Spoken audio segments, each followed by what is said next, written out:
Peace and welcome to the culture here on the Black Star Network. I'm your host, Farajii. Thank you so much for tuning in and being a part of the conversation. Folks, we are live today. Happy Wednesday. Let's start off talking about this latest situation coming from the Middle East as Israel and Hamas are at war. More importantly, what does that put Black people in America? We'll have that little bit of conversation. Also, the House is voting to move forward on choosing Representative Steve Scalise forward in that process to become the next House Speaker. So I'm gonna just ask my sister Suzette to get her take on it a little bit more. Also, out of New York City, Representative George Santos is put under scrutiny as he is under more charges for fraud, causing the New York House to expel him from public service. Wow, we'll have that conversation and a whole lot more. Folks, I got so much to talk about today. Plus, we got something about Jada Pinkett Smith. Oh man, you don't want to miss one word, 1 minute, 1 hour of the culture. Stay with us. Join us in the chat right now. So we're streaming live on YouTube under Roland Martin, and stay with us. It's the culture here on the Black Star Network. Let's go.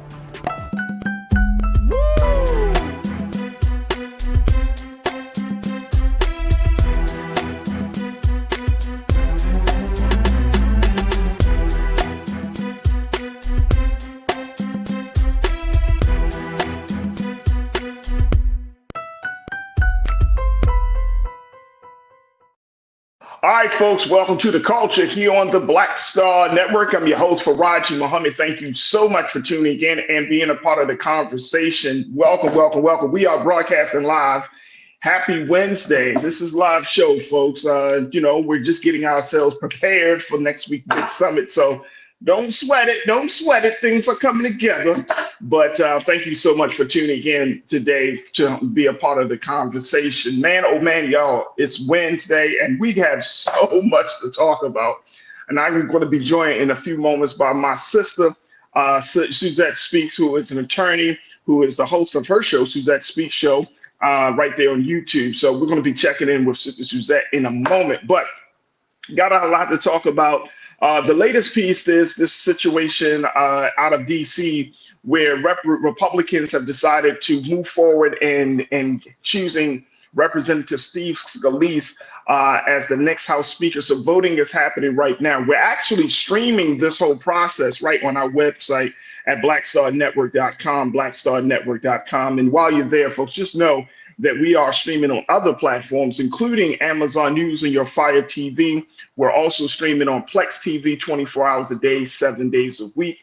We're also streaming on Amazon Prime Video. You can find us there as well. And we're on Freevee. So that's the Prime Video. You can just find us under there on that Live TV, the news, or you can go to Amazon.com under Prime Video, Live TV, the news, or you can go to Freevee, where we are under news. So we are definitely streaming on all of those spaces, but make sure y'all let your friends and family know that we're streaming live right now. And again, folks, we are live today. So I'm very, very excited to have these conversations, but we are, there's so much stuff that is happening that again, Republicans are trying to decide or move forward in the vote to put Representative Steve Scalise into the House Speaker position. That's being streaming right now.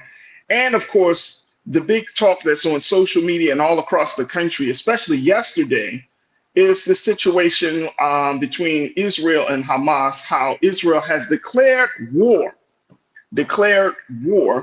on the Palestinian, on Palestinian country, the nation there, and more importantly, declared war on Hamas. And this has been a huge talk on social media. So I want to bring my sister in, Suzette Speaks, who is the attorney out of Florida, my sister, who's also the host of the show. She's actually a political strategist? Can we throw that into the mix? You might as well. That's good. Yes, sir. You said might as well. Hey, everybody. Shout out to the culture crew and good to be here. Absolutely. So there's a lot of that's happening. You know, we got stuff that's happening domestically, Suzette. Then you got stuff that's happening, of course, internationally. Let's start with where we are on an international level, just getting a little bit into that part. and then we can kind of bring stuff close to home here. Would that work for you? Absolutely. Yes, sir. Let's start with this piece around what's going on with Israel and Hamas. There's been a lot of conversation, and I know there are so many details to this part of the discussion, right, as to who is what and who's responsible for what. But I think that it is a valid question to ask, where should Black Americans stand on this issue, right? And some people say that we should stand for those who have been killed. There have been over 1,000. This is just one of the numbers, and I'm sure you probably see some different numbers, Suzette. But they've said that there are already 1,000 people that have been killed during the course of this conflict on both sides, both on Israel and Palestine side. But there's a new fervor around what's happening, what we're seeing internationally, which I think is very interesting. The big silver lining of this, Suzette, is even though many folks may not know the intricate details and all of the history of Israel and the Palestinian conflict that has been raging for decades, the big thing is that there is some interest from Black folks in this country to want to learn a little bit more about this level of geopolitics, right? So I think that that's a silver lining that can come out of this situation. But there are some other underlining pieces that I'm starting to see, that if some Black folks are feeling like, look, if you're Black, you should be standing with Palestinians. If you're not quote unquote Black, you would probably stand with the Israelis. Just want to get your take on the cultural part of this conversation. Again, this is big.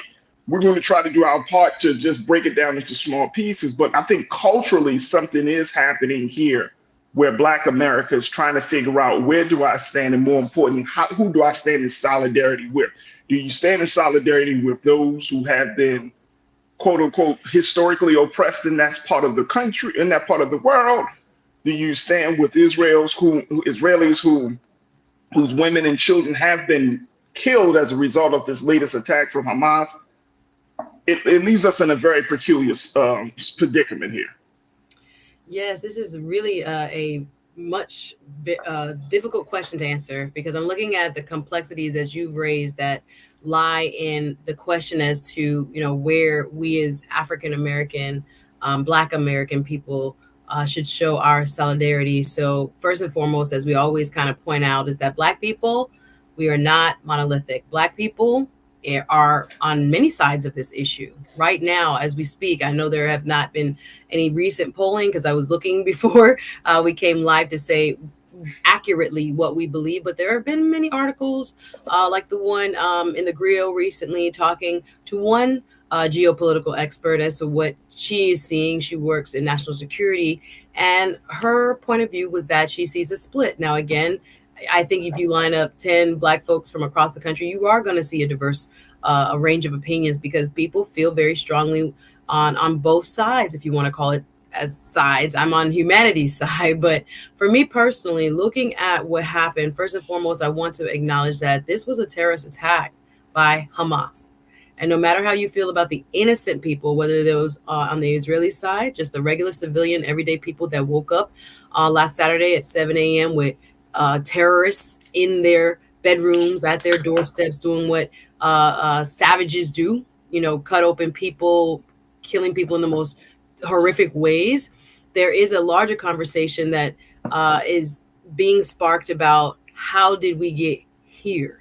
So I think there's some distinctions that we need to make between Hamas, that terrorist kind of armed, rebellious, some would call it jihadist even, and others who are looking at the innocent people who are sitting inside of the Gaza Strip, right? Those who you did have referred to as Palestinian, those who are of Arab descent, that live within those borders, that confined 25-mile strip within the prescribed border of what is Israel. So there are some folks who are now looking at it saying that what we've seen in social media, and again, they don't speak for every Black person, and I read two specific organizations, Black Lives Matter, Grassroots. I think they're out of California. We've actually had them here. And I think there was one I don't want to get it wrong, Black Lives Matter, I believe it was in the Chicago area. Both showed, on their X accounts, on their formerly known as Twitter accounts, these type of messages. We support Palestinians. We support, the suffering and what's going on there in Gaza.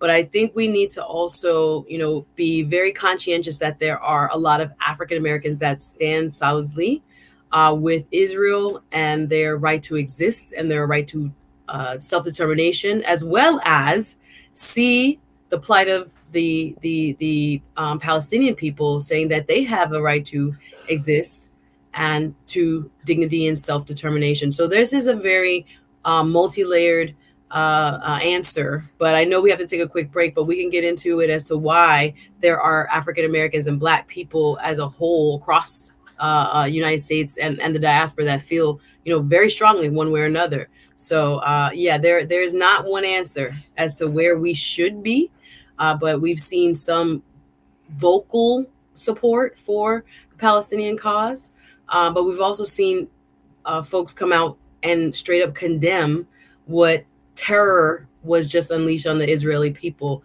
in this attack. So there are many of us on both sides. And you know what, Suzette?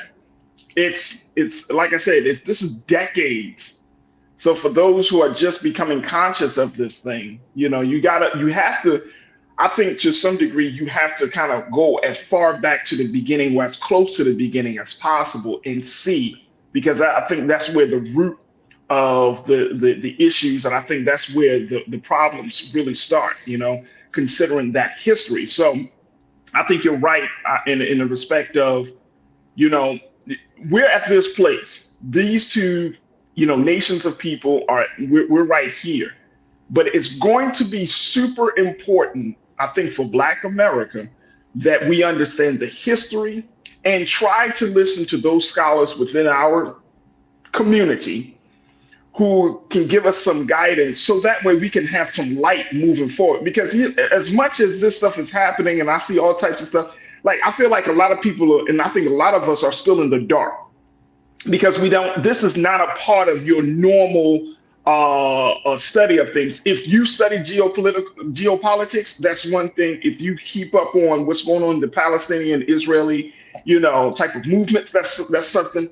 But in terms of the average Black person, quote unquote, I'm not saying average, I'm just saying the quote unquote, your average Black citizen, we're not in a part of the conversation. We're not at the table when it comes to making decisions about this. So if we do stand in solidarity, then we got to know what we're standing for and what we're standing against at the same time. And I think that requires us to study a little bit, to learn the history. I think that requires us to get some good guidance from people around us, those who have been involved in, breaking these things down. And I think that it requires us to use the best of intelligence to be able to say, you know what? All right, this is how we're going to move forward. Look, we got to take a quick pause. When we come forward, let's continue the conversation on the other side. Crew, I want to hear from you. What's your take on this? Where should we as Black folks stand during this crisis and conflict? And I'm going to share with you some of my concerns. Suzette going to continue to share her concerns. And let's see if we can come into some understanding of how we should move forward in this process. Stay with us. The conversation is just getting started here on The Culture, right here on the Black Star Network.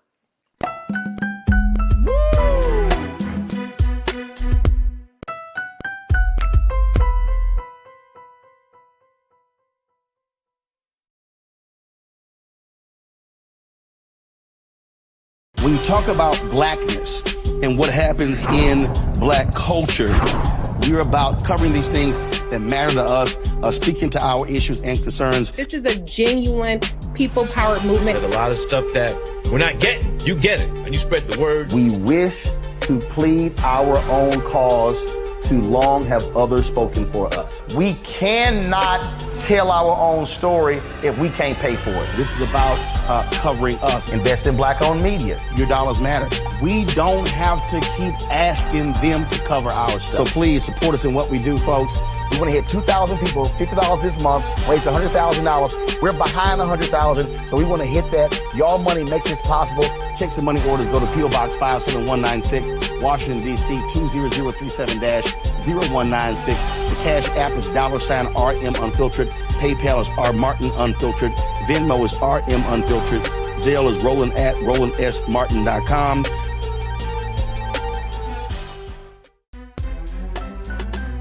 I'm Farajii Muhammad, live from LA.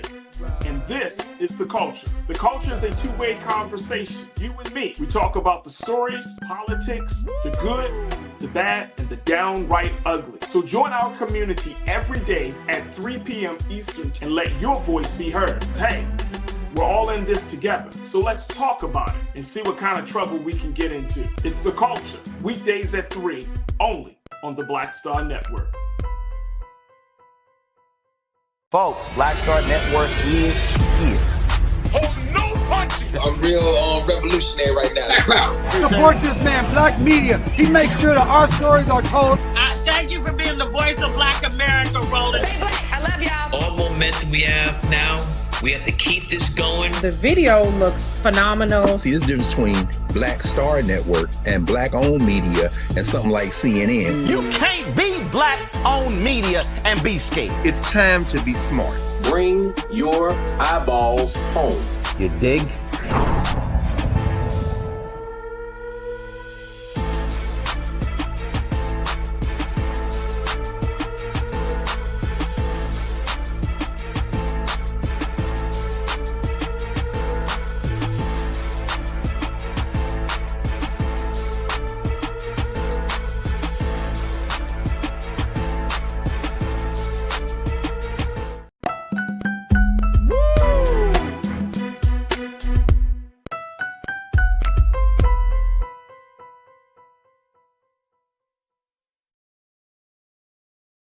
All right, folks, welcome back to The Culture here on the Black Star Network. We've been talking about where should Black America stand when it comes to this Israel-Hamas conflict.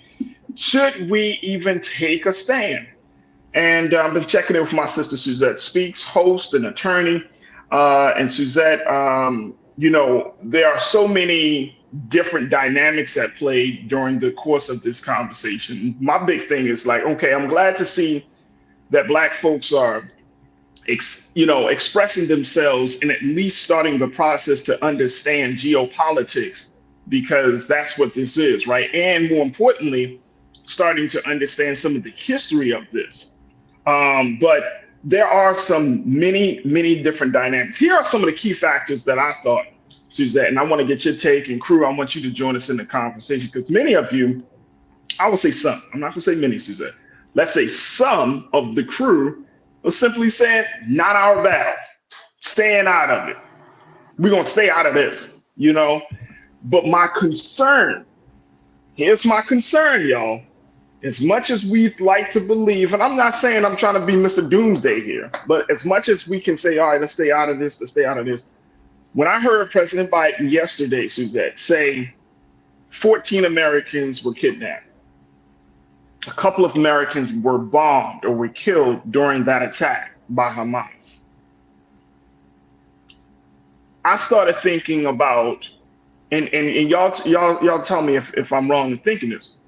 I started thinking about how wars have been started before, where there were American citizen casualties as a result of two other nations fighting each other, and then the United States being brought into a situation. We can probably go back to every major war that this country has been engaged in and draw and connected the dots to show the link that America was involved in that war because of some interest. Now, it could have been oil, but it could have been American lives. And we've seen that time and time again, that's oftentimes the precipice for getting involved, having boots on the ground.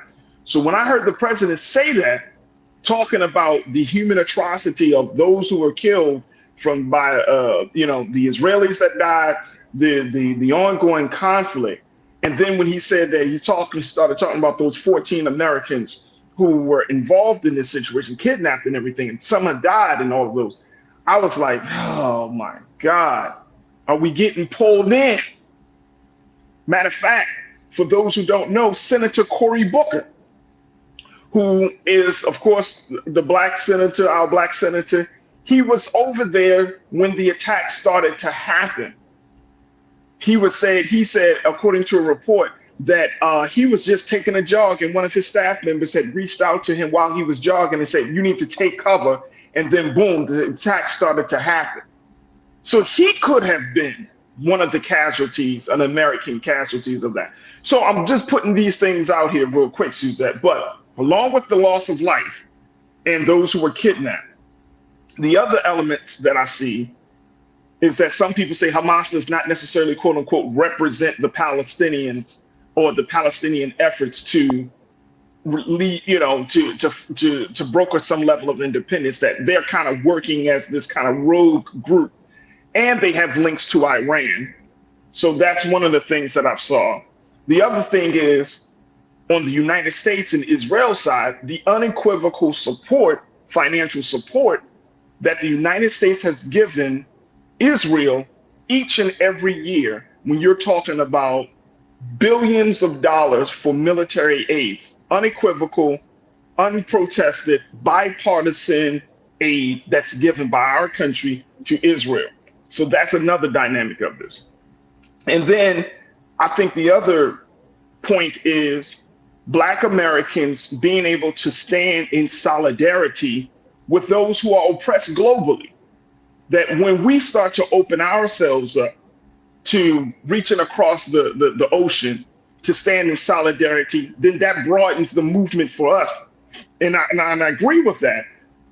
But that's another part of this process, is like, we should be standing with those who are oppressed. We should be standing with those who have been under, quote unquote, tyrannical rule. So I want to kind of get your take on this, because I know it's a lot of different pieces, there's a lot of different dynamics, but there's certainly some pros and cons of us being at least involved or at least engaged. What's your take? So first and foremost, I think as Americans, we have to pay attention and we have to be involved. As you just stated, whether it's because of our tax dollars that are spent in this region, and knowing that what happens in this region does have an impact as our country goes, whether it's getting involved militarily or otherwise. We have a stake as Americans in what is happening in the Middle East. Let's take it back a few decades so we can understand. And again, we can go back a couple centuries, really. As you said, you have to understand the genesis of what, not no pun intended. I know a lot of people are quoting the Bible in the chat, but looking at fast forward to World War II and what happened. When we talk about oppressed people, when we talk about historical genocide and what happened to Jewish people in the war with the Nazis, 6 million of them were annihilated by a regime that was just in its purest form evil. So beyond that war, from 1941 to 1945, after that war, the state of Israel came into being. And again, there were so many different talks between the allies, or what became the United Nations, and Arab countries that are in that region. And long story short, and again, I'm not an expert in Middle Eastern history or geopolitics. I'm just giving you the short version of contextual history so that we understand how did we get here. So you had a state that was formed by UN charter, but many of the surrounding Arab nations didn't agree to this the border formation of what is now today the state of Israel. So you had a strip of land that extended out of Egypt, what is now Gaza. You had the West Bank, which is also containing a lot of people who were made refugees after the formation of Israel. So you have groups of people who claim, ancestral heritage to this land. And then you also have our Jewish brothers and sisters who were given this land based on what happened to them in Europe. They were given a homeland, somewhat of a reparation, if you will, so that they could be living in peace and harmony and taken out of the despicable atrocities that had just occurred in World War II. So you have this dispute that has been going on. Israel's going to be 75 years old. And you also have folks within these territories, the Gaza Strip, who are looking for self-determination and a way to actually live a dignified life as well. However, the people of Gaza have not had an election since 2007 and have been de facto taken over by, run by Hamas.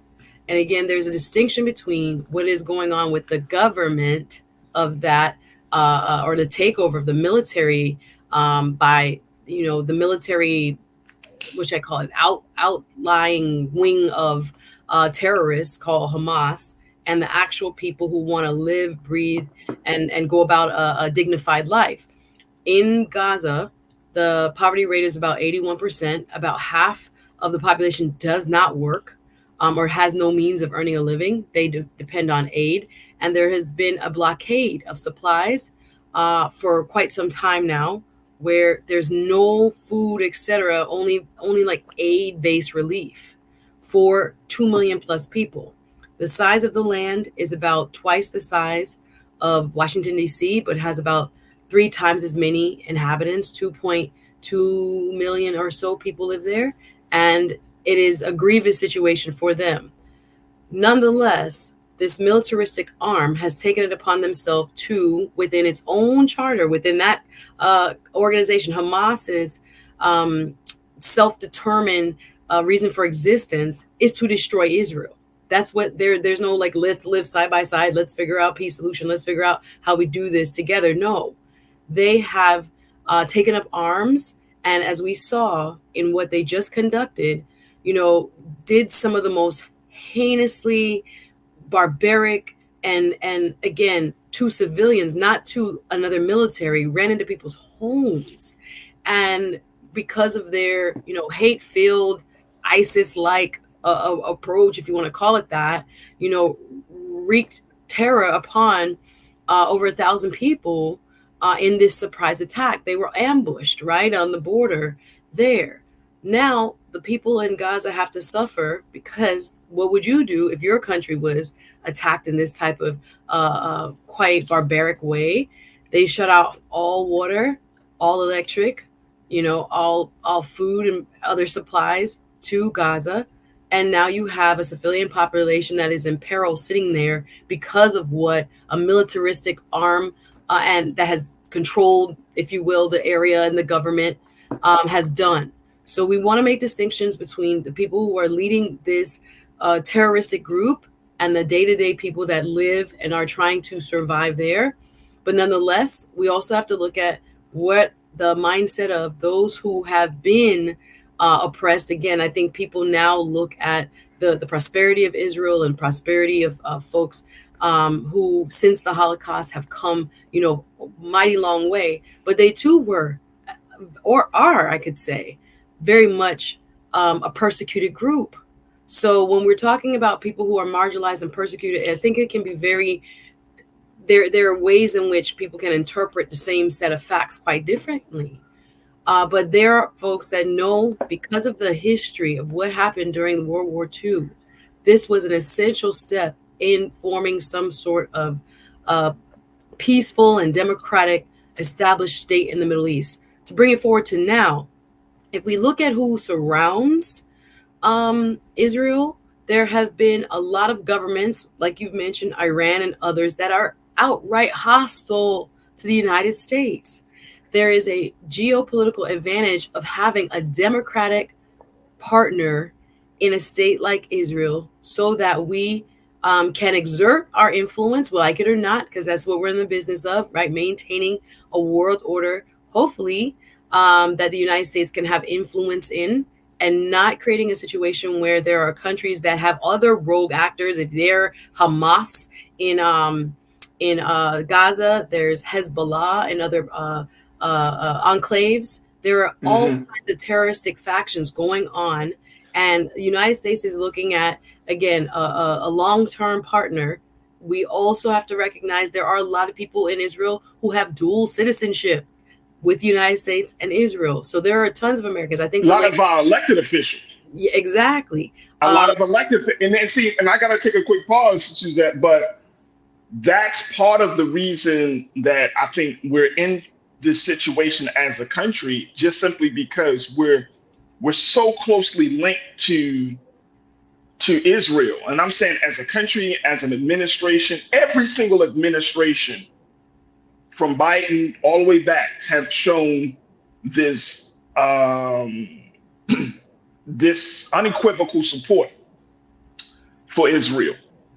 But when there's, and I've seen this, and this is not just all Farajii just going, but when you talk about Palestinian hurt, Palestinian pain, and especially looking at the sanctions that the Palestinian people have been operating under, that same level of support is not there. Every single administration, presidential administration, has kept that money train going. So if the United States is serious about preserving or saving people's lives, then you have to look at, okay, in this particular case, yes, okay, there's an attack by Hamas, but is this a ongoing thing? Has the Palestinian people been, has Palestine imposed sanctions on Israel? Like, who really has the power in this situation, right? And I think that we have to figure out, and this is the very hard part, folks.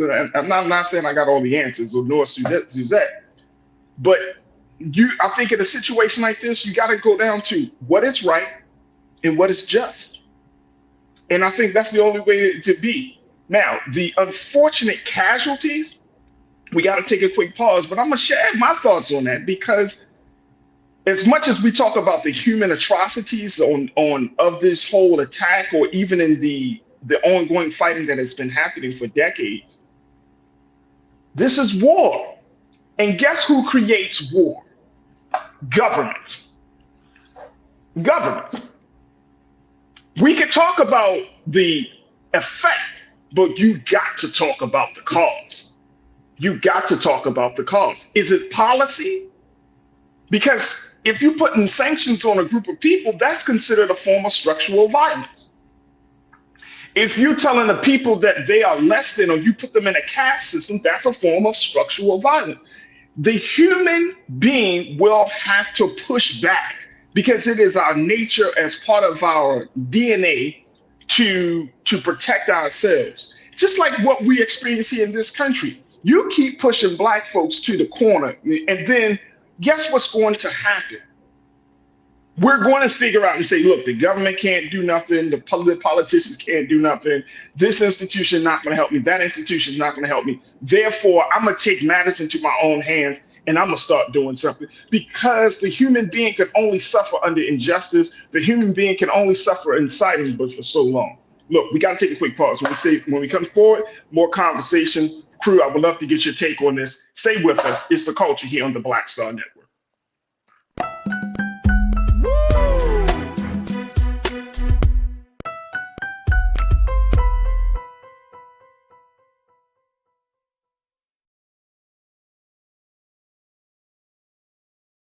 Folks, Black Star Network is here. Oh, no punches! I'm real revolutionary right now. Support this man, Black Media. He makes sure that our stories are told. Thank you for being the voice of Black America, Roland. Stay black. I love y'all. All momentum we have now, we have to keep this going. The video looks phenomenal. See, this difference between Black Star Network and Black-owned media and something like CNN. You can't be Black-owned media and be scared. It's time to be smart. Bring your eyeballs home. You dig?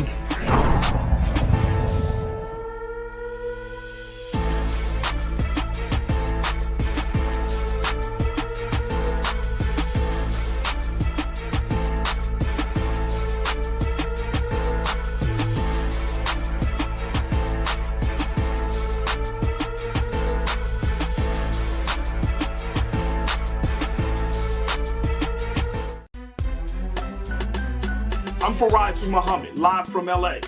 And this is The Culture. The Culture is a two-way conversation. You and me. We talk about the stories, politics, the good, the bad, and the downright ugly. So join our community every day at 3 p.m. Eastern and let your voice be heard. Hey, we're all in this together. So let's talk about it and see what kind of trouble we can get into. It's The Culture, weekdays at 3, only on the Black Star Network. When you talk about blackness and what happens in Black culture, you're about covering these things that matter to us, speaking to our issues and concerns. This is a genuine people-powered movement. There's a lot of stuff that we're not getting. You get it, and you spread the word. We wish to plead our own cause. Too long have others spoken for us. We cannot tell our own story if we can't pay for it. This is about covering us. Invest in black-owned media. Your dollars matter. We don't have to keep asking them to cover our stuff. So please support us in what we do, folks. We want to hit 2,000 people, $50 this month, raise $100,000. We're behind 100,000, so we want to hit that. Y'all money makes this possible. Check some money orders. Go to P.O. Box 57196, Washington, D.C. 20037-0196. The Cash App is $RM Unfiltered. PayPal is R Martin Unfiltered. Venmo is RM Unfiltered. Zelle is Roland at RolandSMartin.com.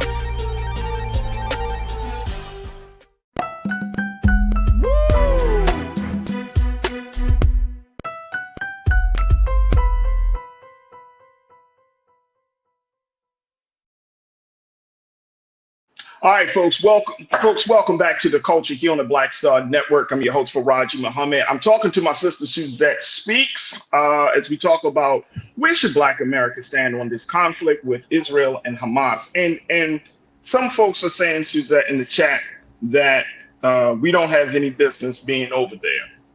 Some folks are saying that it's beyond us to get involved. My concern is that if it gets too hot and heavy, that Biden's hand is going to be forced to address this in a military manner. Now, if Biden is forced to send some troops to the ground, and I'm not saying he will, or if he's forced to ask the American people to pony up more money, because we already given Israel billions of dollars. So if he's saying, look, Israel needs to defend itself, Israel needs our support, then that affects us here at home.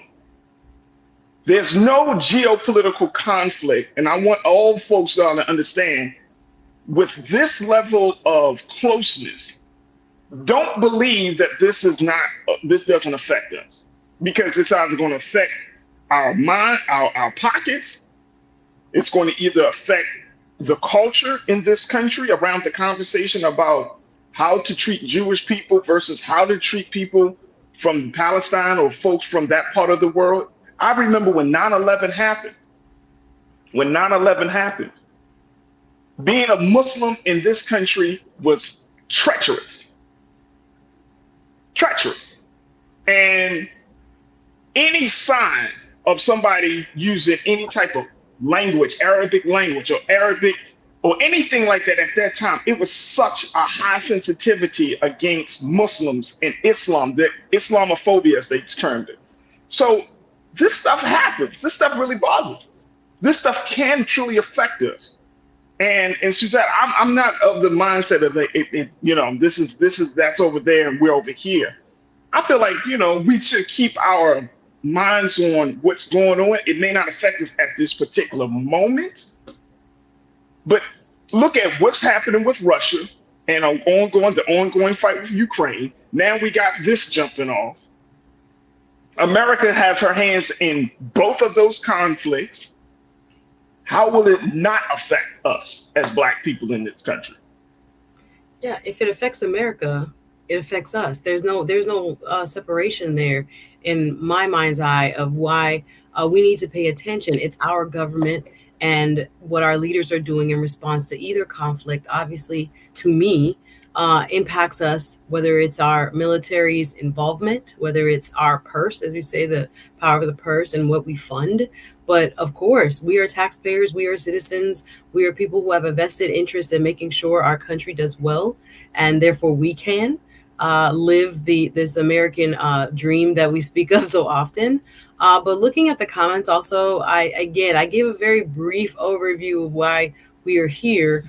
And yes, the land that is now Israel was at one point administered by the British Empire. I see someone correcting me that it wasn't the United Nations, it was Britain first. Of course, yes, back in 1947, Britain controlled what is now the state of Israel. And it was trying to administer it again as imperial powers did at that time. So, and I see comments there, it wasn't Britain's land to give in the first place, et cetera, et cetera. However you feel about that history, we are here now with those, the creation of this state and the borders that now exist and the people that live within those borders who live in conflict. Even though this has flared up because of this terrorism attack, they are constantly going back and forth with rockets. This is not something that is unusual or new to people who live in the region.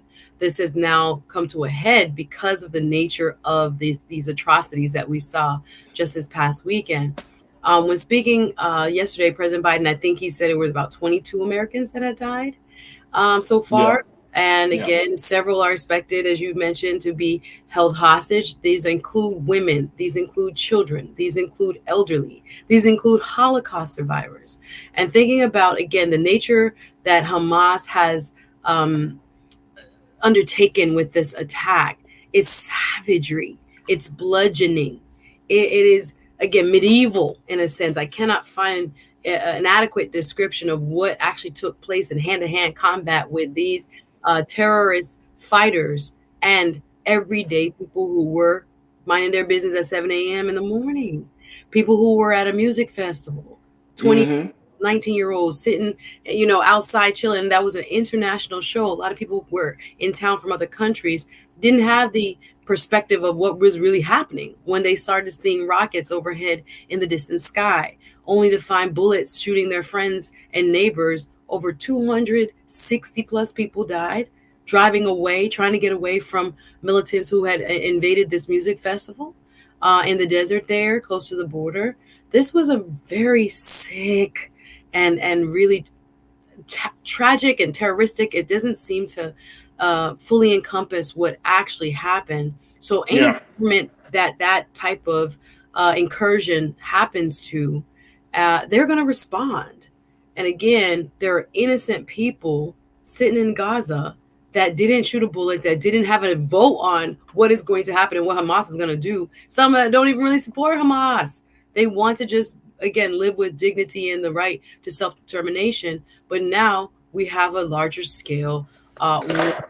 I would also like to throw out there, as you mentioned, as we are simulcasting the broadcast of hopefully the speaker vote. This is why when we did the show last week, it was so important that we talk about how we have to have functioning government, because the way monies can flow to our allies is through resolutions by Congress. The president can't, in his own or her own volition and might, just sign a check. No, appropriations, as they're called, funding bills, come through Congress.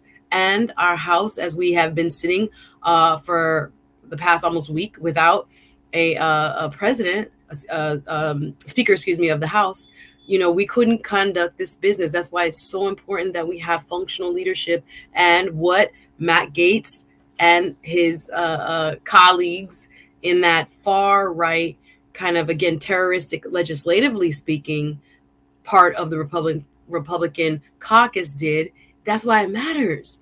Stuff like this, it can be that people see our weakness in our own government. And oh my gosh, yes. Again, I see comments about what was going on locally in the politics of Israel. That was a huge piece of it. I do believe, I don't have my phone with me, guys, so I'm not able to respond and say hello. But someone spoke about, Benjamin Netanyahu, who is the head of Israel, was under a lot of pressure because he himself was trying to get rid of their Supreme Court there and give himself more powers, right? That sounds like, hey, Suzette, that sounds like somebody we know. Their own people, about a fifth of their people every week was in the streets of Israel over the last several months protesting what Bibi Netanyahu was doing. So there was a lot of other things going on. People are saying, how did they get surprised? Were they too focused on internal politics? What is going on the West Bank as well? There was more, it looks like, military support on that side. There were other things. This, again, has so many moving parts to it.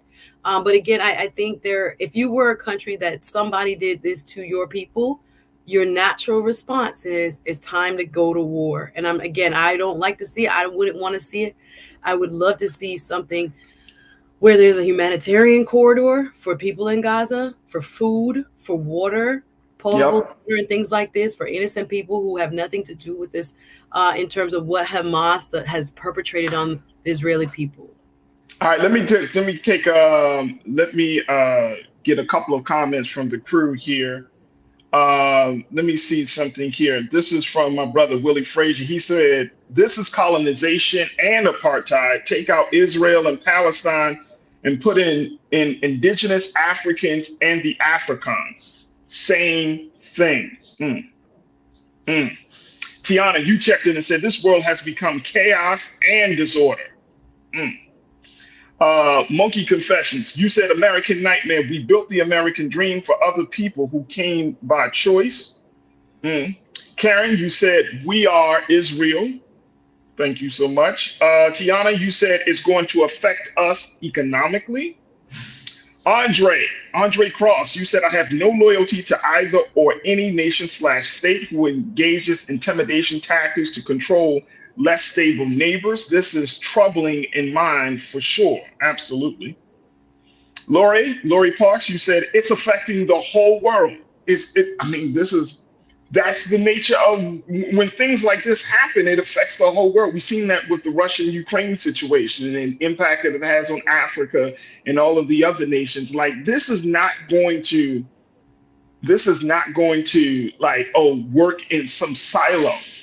I saw what you were saying. C. Peter Morgan said that sometimes the host can say some ignorant things. Tell me where I'm saying that's ignorant. Tell me. Because if you look at connecting the dots, C. Peter Morgan, connect the dots. Help us to understand. If you know, then put it in the chat. Help me to understand what I'm saying is crazy. If we're talking about how governments, and look, I think all of us, no one wants to see babies killed. I want to put it back on Suzanne. Let's bring her back into the frame, please.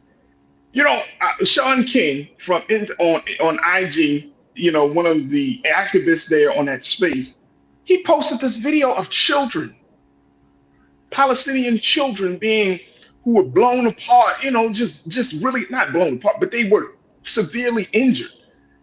And when you're talking about this level of trauma, and you look at whether it's either Jews or Palestinians or whoever the case may be, you start to look at the nature of humanity, that we're in a place, as much as we like to talk about peace, Suzette, as much as we love to talk about it, who's really being peaceful today? You know what I'm saying? Like, when we look at these countries, because Israel has an arsenal, Russia has an arsenal, America has an arsenal. When we talk peace and we talk about preserving people's lives, but then it only takes a couple of things and then boom, situations sparks on.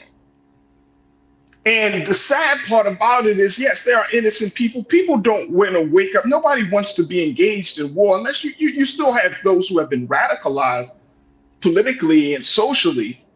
But I think a lot of people just say, look, man, we just trying to find the best way to do it, the best way to live life. But at the end of the day, governments are putting people's lives at risk, right?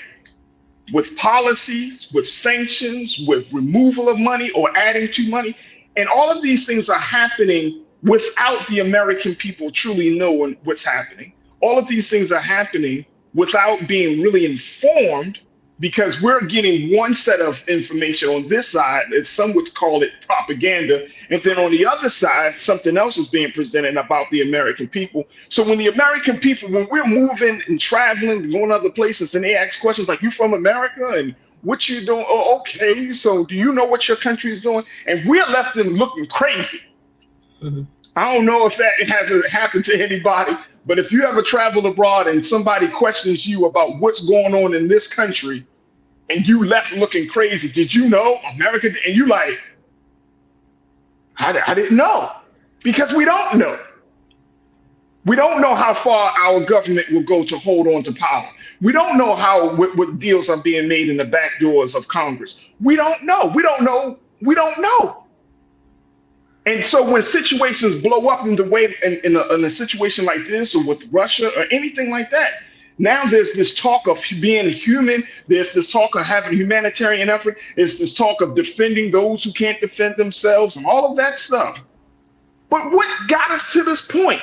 Because nobody wakes up and say, I'm going to go to war with another country today. There had to be a buildup. Am I wrong in thinking this way, Suzanne? Well, I wouldn't say governments don't do what you're talking about in terms of like being more measured. But we're not dealing with governments. We're dealing with Hamas. We're dealing with terroristic organizations. And there are people that are supported by certain countries in the Middle East that don't have this kind of measured frame of mind. Death to Israel is what they chant. Death to Jews, death to all these. They say these things and they mean it. There were people that were actually celebrating this in different pockets of the world, that this attack by Hamas was somehow, justifiable because of, again, what they see as Palestinian oppression. But we can't excuse, in my opinion, terrorism in whatever form it takes, because what happened to me, in my eyes, what they did to those people was epic slaughter, and is no way something that we can stand with. I condemn it wholeheartedly. From what I saw, this is just sick in terms of, this is not peaceful. But that's why we have to make that distinction. Not everybody has that measured mindset. We in the United States dealt with something called ISIS for however long. Looking at what they did in Afghanistan, what they did to women and girls, and came here and tried to perpetrate on us 9/11 style, and we were caught off guard. There are people that are calling this similarly, some would argue, to our 9/11. I think there can be some, differences and distinctions there. But the idea is that there are people who don't look at it as measured. I do believe what you're saying is true when it comes to certain governments in the region. Mm-hmm. But to terroristic groups, they don't think like that. They want to see what they thought of as an illegal established country to go, and that people within it should be demolished. And that to me is despicable. And that's why we have to make the distinction. There are terrorists among those who say they fight for the Palestinian cause, but they're not reflective of actual Palestinian people that are just suffering every day and living their lives. So we have to be very careful. That's why, as you pointed out, the regional possible conflict that can come into play, because the dominoes are looking at right now what is going on in Gaza and Israel, but the bigger players who are the allies to each, again, can cause something regional to pop off, and for it to become very ugly very quickly and escalate very quickly into a more global dynamic. So even the United States just sending a aircraft carrier straight to the Middle East because they're trying to deter actors like Iran, saying, don't play, don't touch it. You see what's going on, don't get emboldened. Because again, their mindset is not, who wants to not start a war today? Their mindset is deaf to people that are not like them and think like them. So that's why, again, as a Democratic partner, you will hear our leaders argue all day, we got to support Israel because of what the dynamic of the region look like and looks like, and why it's important that we also don't forget what happened to this large, group of people that were living at the time in the ghettos of Europe and were annihilated vis-a-vis, what the Nazis perpetrated on them. So I think, again, some of that history, because we have shorter memories sometimes, and we're looking at, they are much stronger than this group or that group. There is so much behind why I think the U.S. government, why we heard President Biden come out so strongly to support, because they know really and truly how other players in this region really feel. And they don't just feel that way about Israel, they feel that way about us. And some of them are nuclear powers as well. So there's a, let's hold the line here, support who we need to here. And again, the U.S. and Israel has had a long, very, very close relationship on purpose. So again, there's a lot more I can say there, but I know we have to take. It's a lot more. We got to take another quick pause. We're gonna have to table this, and I'm gonna do my best to bring in some voices, Suzette. and crew to make sure that we get a more better understanding as this situation continues to rage on. But we're going to try to do our best to bring some more scholarly voices. I wanted to at least have this part of the conversation with us as the quote unquote it's just the people, because I think that's the first conversation where we stand. Then we can bring some more scholarly voices to give us some more insight and especially some more guidance. Because as we're moving forward in this whole thing of trying to figure out who and what and where do we stand in our personal politics and understanding of these things, it's important that we are rightly guided. And I would highly recommend that many of us to go ahead and start to look at it. Look at the history of either. I saw a couple of people say, what about the Ethiopian Jews? What about the Ashkenazi Jews? What about all of these different groups of people that have received various treatment based upon their skin color and all of those things? So there's a lot here, and certainly we can't resolve it here within this conversation. But the best thing I would say is that let's continue to read our history, understanding what's going on in that part of the world, and try to see, and I want to see that very quickly, I would encourage people to try to see themselves in this part of the history. You know what I mean? And I think that's what will connect for Black folks in this country. Black folks, we understand what oppression looks like. We understand what tyranny looks like. We understand what some level of structural violence looks like. So I think that we are probably best to understand this place that we find Palestinians and Israelis in this whole process. All right, folks, we got to take a quick pause. When we come back, more conversation. Stay with us. It's The Culture here on the Black Star Network.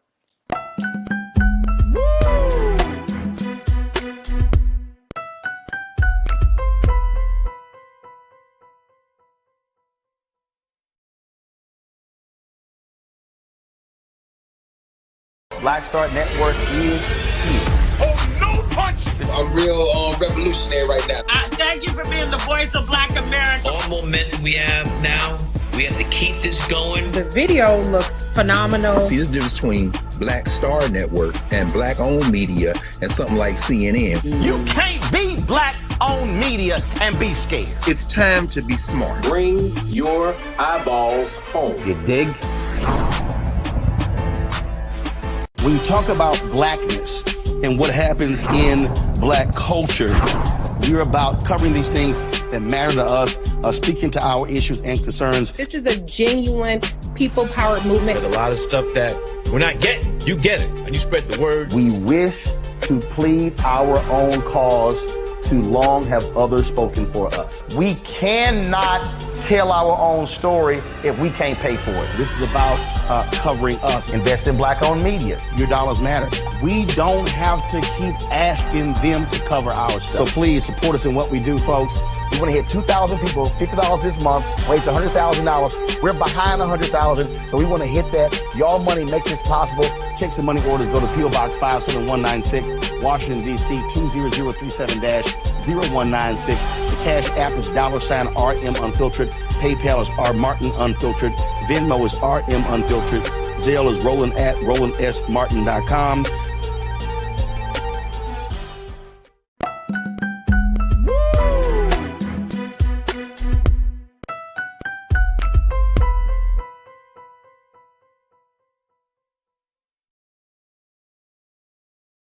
All right, folks, welcome back to The Culture here on the Black Star Network. We are streaming live on our home website at blackstarnetwork.com. If you missed the first half of the show, we at least talked a little bit about this ongoing conflict and where we stand. Again, it's an ongoing conversation. We are not going to have all of these questions resolved in one discussion, but we want you to go back. If you missed that first half of the show, go back to our website at blackstarnetwork.com. Download the app for free. And the big thing is continue to support us as we're looking to have these discussions in an unfiltered, unadulterated way, in a way that we can understand and help us to wrap our minds around everything that is happening around us. So make sure you do your due diligence, support, empower this digital movement that we call Black Star Network. And we thank you for your support. We're also streaming live on Amazon, on your Fire TV, Amazon News. We're streaming live on Amazon Prime Video, where you can find us. We're streaming on Freevee and Plex TV. There we go.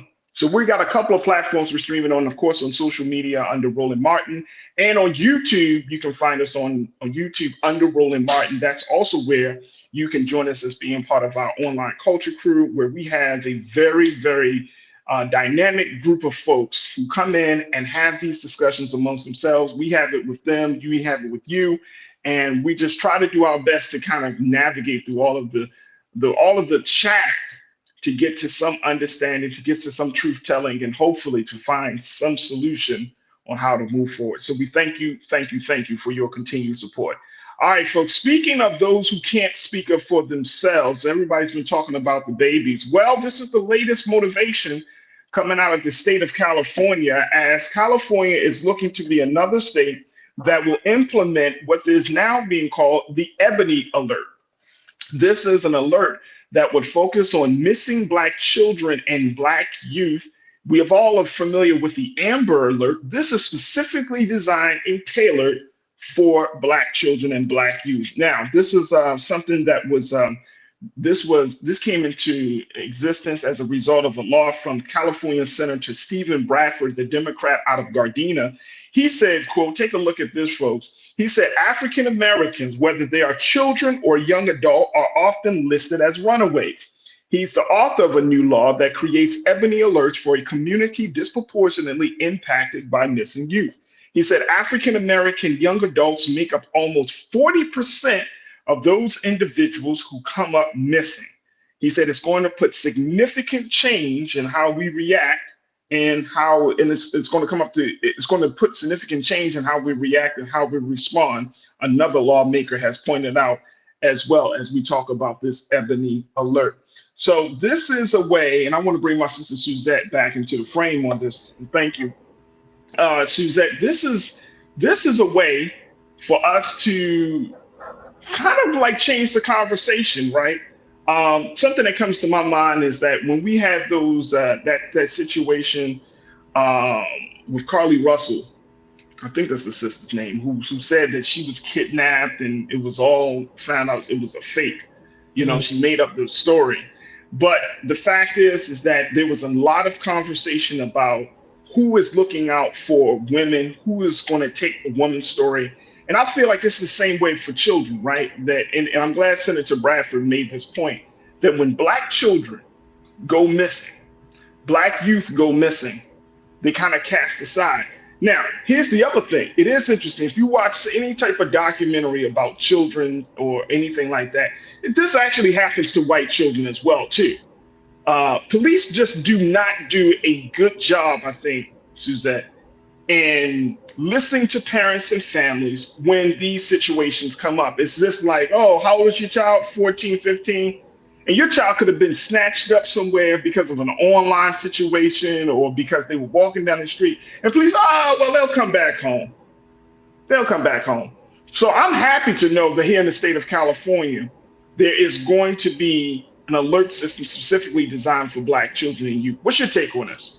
Super important, and it's a great step forward because, like you're saying, we disproportionately represent the amount of missing people totally based on our population. It is disproportionate. So let me break down the numbers so you understand what I'm thinking. So of each year, about 600,000 people are reported missing. 600,000, right? And we're looking at, as Farajii said, about 40% of those are Black. And when we look at the amount of our population in the United States, we're about 13.4%, according to the U.S. Census. They're about, some say as high as 17%. Because not everybody answers their census, but nonetheless, we were looking at of the children who are kidnapped, 33% of the children are African American, right? Black children, again, disproportionately outnumber our white counterparts when it comes to who is missing. But when we look at the media coverage, Farajii, it's estimated that Black children only get about 7% of the media coverage when it comes to missing and exploited children. So for California to take this step forward and look at possibly being more of a megaphone for Black missing youth is super important because we go missing more often, but we get way less coverage. Now, we've had a couple of cases where it has been national news, and it came out that the person was fabricating their whole story. But every day I don't know that I don't want to kind of repeat any falsehoods here, but even on Instagram, and I'm looking at, they're saying the numbers of missing kids in Philly and in other places across our country that are, not being reported on because they're assumed to be runaways. They're assumed to be, I think many states have a waiting period where you have to wait at least 72 hours before the person is even considered missing, or 48, depending on where you live. So there's that. But again, we don't get the coverage or the same or even similar or proportionate coverage as our white and Latina and Asian counterparts receive. So it's really important that we do highlight this. Black women are among the highest. Black girls too. Let's put that out there. And look very quickly, like that's part of the reason why the Ebony Alert was established, because they found, and I don't have the numbers in front of me at this moment, but they found that when Black girls go missing, and I'm talking about little girls, y'all, I'm talking about like 10, 11, 12, 14, 15. When Black girls go missing, guess what usually happens to them, Suzette? They end up in the sex trafficking network. So now, and I mean, and we see that. Look, I'm convinced. I've lived in and visited many American cities.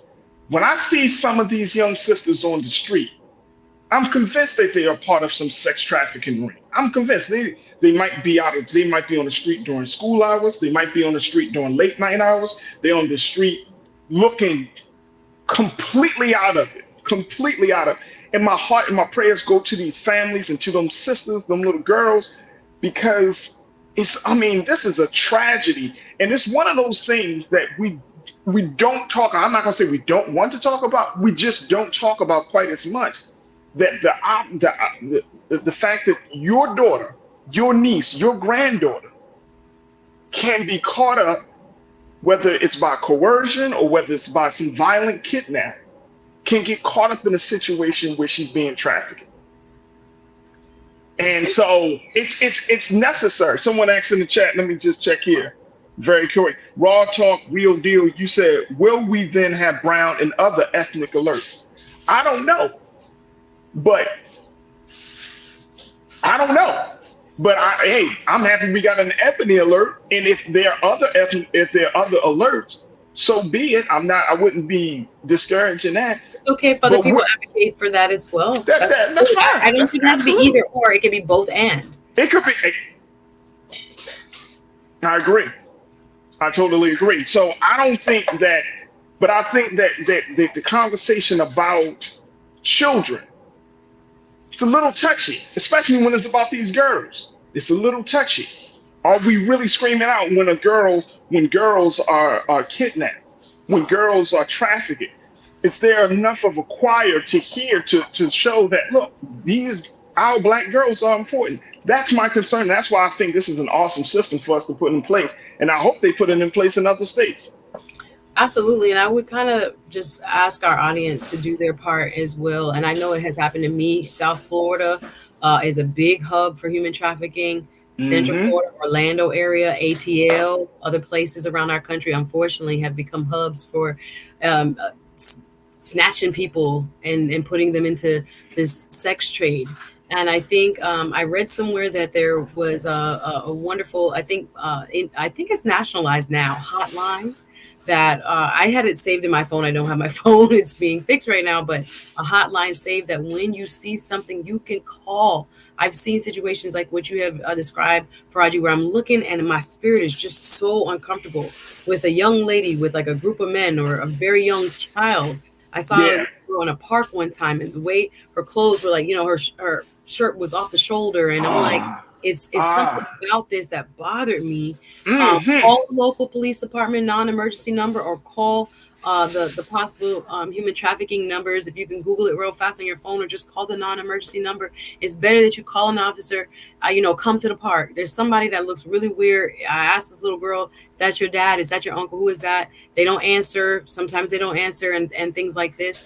I report anything I see that look off. If it's me, if it were my daughter or my cousin or my baby sister, whatever it is, you would want somebody to say something. So sometimes we be minding our business, and I get that.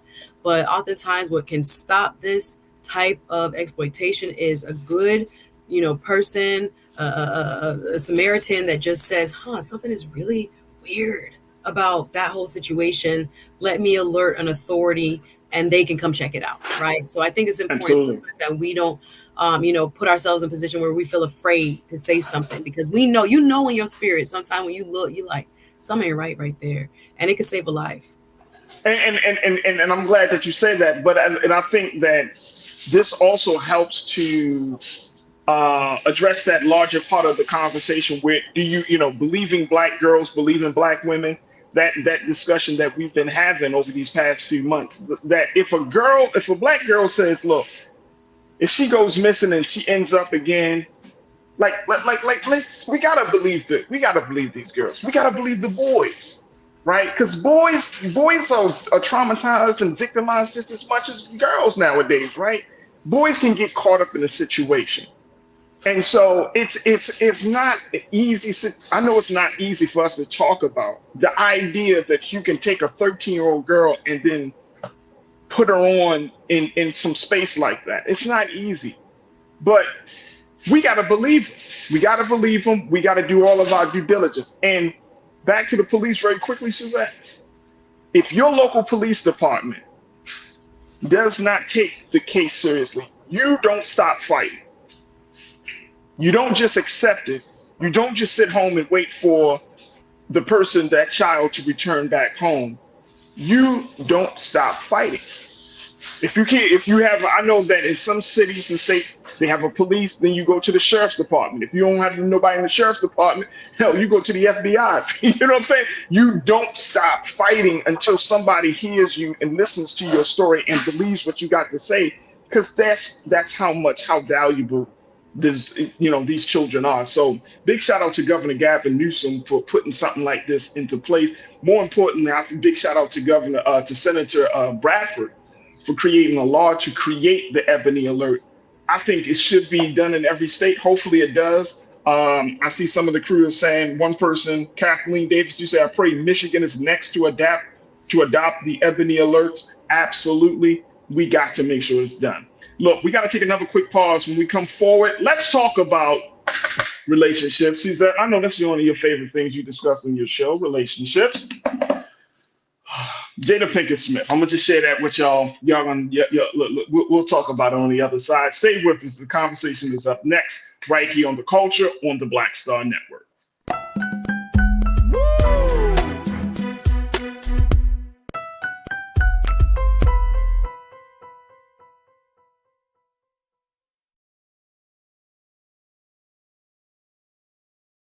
Pull up a chair, take your seat to the Black Tape with me, Dr. Greg Carr, here on the Black Star Network. Every week, we'll take a deeper dive into the world we're living in. Join the conversation only on the Black Star Network.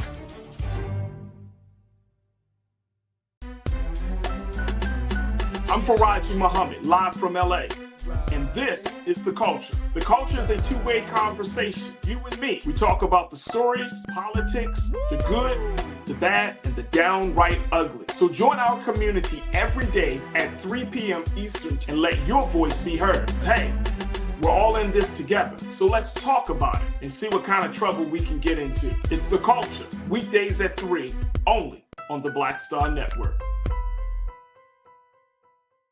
When you talk about blackness and what happens in Black culture, we're about covering these things that matter to us, speaking to our issues and concerns. This is a genuine people-powered movement. There's a lot of stuff that we're not getting. You get it, and you spread the word. We wish to plead our own cause.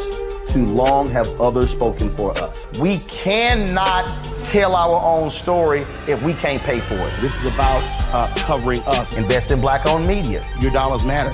We don't have to keep asking them to cover our stuff. So please support us in what we do, folks.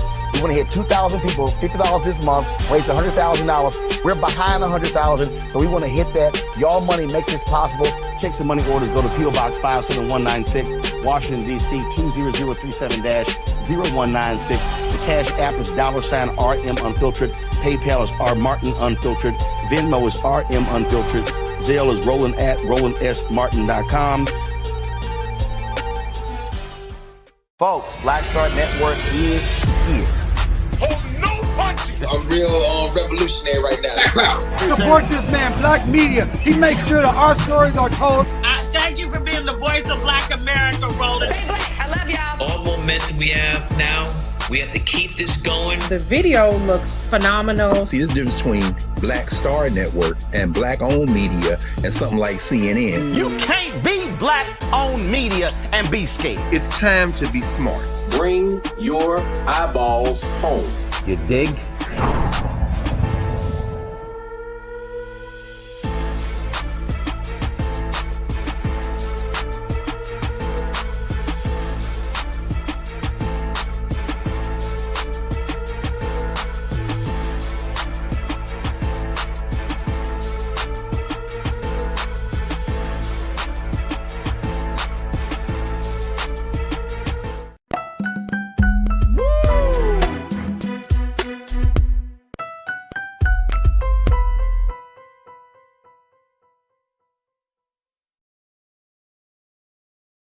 All right, folks, welcome back to The Culture here on the Black Star Network. I'm your host, Farajii Muhammad. Thank you so much for tuning in.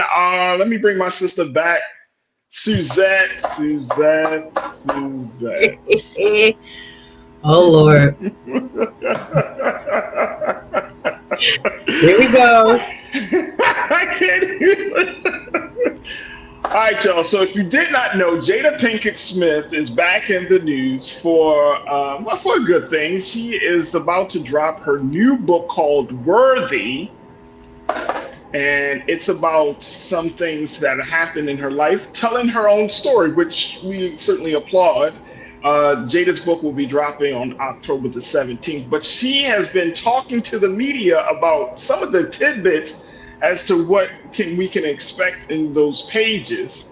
And one of the big things that she just recently shared, and I don't know if you knew this because I didn't know this, but I kind of knew this, but I had no idea. Her and Will Smith are actually separated and have been living, as she said, completely different and separate lives since 2016. Nobody knew that. I don't think John knew that. Like what? Okay, Jada, thanks. So for the past 7 years, and even during the time of that infamous Oscar slap, Jada Pinkett and her husband, because they are still legally married on paper, but they have been living separate lives, during that period, they have not been romantically involved. Interesting take. So she drops this. Of course, there's going to probably be some other things she's going to talk about in her book. But I want us to kind of talk a little bit about this because Jada has been the brunt of a lot of scrutiny, as you know, Suzette. People often put her in a space where they have made her out to be the bad woman, right? You're messing up Will Smith. Right, you're the problem, that type of thing, and she has by being married to Will for over 20 years, probably like 25 years at this point. But being married to one of the biggest superstars in the world, it has come with a lot of pain, a lot of drama, a lot of joys, a lot of good moments. But they are still trying to figure things out now, even though that they're separated. When she was asked by if she's ever going to be legally divorced, she just said she just hasn't been at that point to get to that place to legally divorce them, but that they are co-parenting, obviously, and they are great partners. What do you make of this, Suzette? First, I know since you said you were surprised, because I was just surprised. Like, listen, there's two celebrity couples that I feel like I probably know too much about, like Gabrielle Union and Dwayne Wade. and Will Smith and Jada Pinkett Smith. Okay, we are in the group chat, y'all. We have been added, and there's no way that we have can take ourselves out of this group chat of everything that has occurred. Now, again, marriage is a very complex journey of two individuals who choose one another, and no one knows what will happen. And I would add, no one knows who the other person will become and how we evolve. And hopefully we evolve in those unions together, but sometimes people evolve apart. Obviously, a lot more makes sense to me now, knowing that they have basically been separated since 2016. I think there is a lot of pressure on Will and Jada, as we know them colloquially, because they have seen, for many before, I would say, the slap, like they were doing it right. Like they had, beat the odds, first and foremost, being a Hollywood couple and being a Black couple that are both powerhouse superstars in their own right, and raising a family with beautiful kids and all the stuff that we want, the storybook ending. I think people have been really vested in them because of their, celebrity and their openness to talk about their issues. Now, fast forward to, the Oscar slap and the red table. We have had, a more realistic and sometimes uncomfortable view into their lives and what it has been like for them on their journey of marriage. And for many of us, it was eye-opening. It was uncomfortable. It was like, why are you telling us all of this? Some of this needs to be probably better suited for a therapy session than sharing with the public, but they did. All right. All right. Can I throw this in there? Because I see a couple of people. I see you, Stephen. Y'all act like we don't see y'all on the chat, right? And I see people like, I don't do celebrities. Stephen, you say, I'm out, man. I don't do celebrities. I got you. And who else said something? They about to leave the chat because they don't do celebrities. And big shout out to here we go. Let me just, I'm looking. This is live, folks. This is all good. I think it's Lori. Yup. Lori, you said, here we go. I could care less about their personal business. Why do others have all of their concerns, their everything into Jada and Will, instead of having more concern about living their own lives? I hear everybody saying this. I hear y'all saying this. Suzette, I think you know me well enough. I think you understand what I'm about to say. I hear y'all saying this. But let's stop playing. Let's stop playing, y'all. We are all wrapped up in celebrity culture. All of us. In some way, shape, or form, we are all wrapped up in celebrity culture. And they push it on people. They push it on us a lot. They push it, but guess what? We'd be like, give it to me. Give it to me. You know what I'm saying? It's like we push it, but then at the same time, it's like we do have this affinity toward celebrity culture. Now, here's why I think this is interesting. This is why I think we should at least have a conversation about it. One thing about Will and Jada is that there's a certain level of authenticity that comes along with their relationship. And for me, when I think about all of the ups and downs of their relationship and all of that they expose, there's an honesty there. There's an honesty there, right? Like it takes a lot to come on some national platform and discuss your marriage the way you do, the way they do, the way Jada does, the way talking about her entanglement and just talking about everything. That takes a lot of honesty. It takes a lot of courage. And I think that's something that we could talk about. We could talk about within Black community, is that the courage to have these conversations, right? The thing that I find to be interesting is that we are living in a time, and y'all can tell me if I'm wrong with that, but I think we're living in a time where people are looking to kind of break away from traditional norms when it comes to intimate relationships and looking at how they can redefine those norms to fit the interests of the two people involved, not to fit the society expectations, but to fit what those two people have decided they want to do with their relationship. Because I'm of the thinking of, this is what I'm thinking of. If you want to be married, you go and get married. But at the end of the day, there's only two people in this relationship, you and that person. and y'all determine how that relationship will be. Who are we, even though you put it out in the public space, but really, who are we to say y'all ain't doing it right? That's your relationship.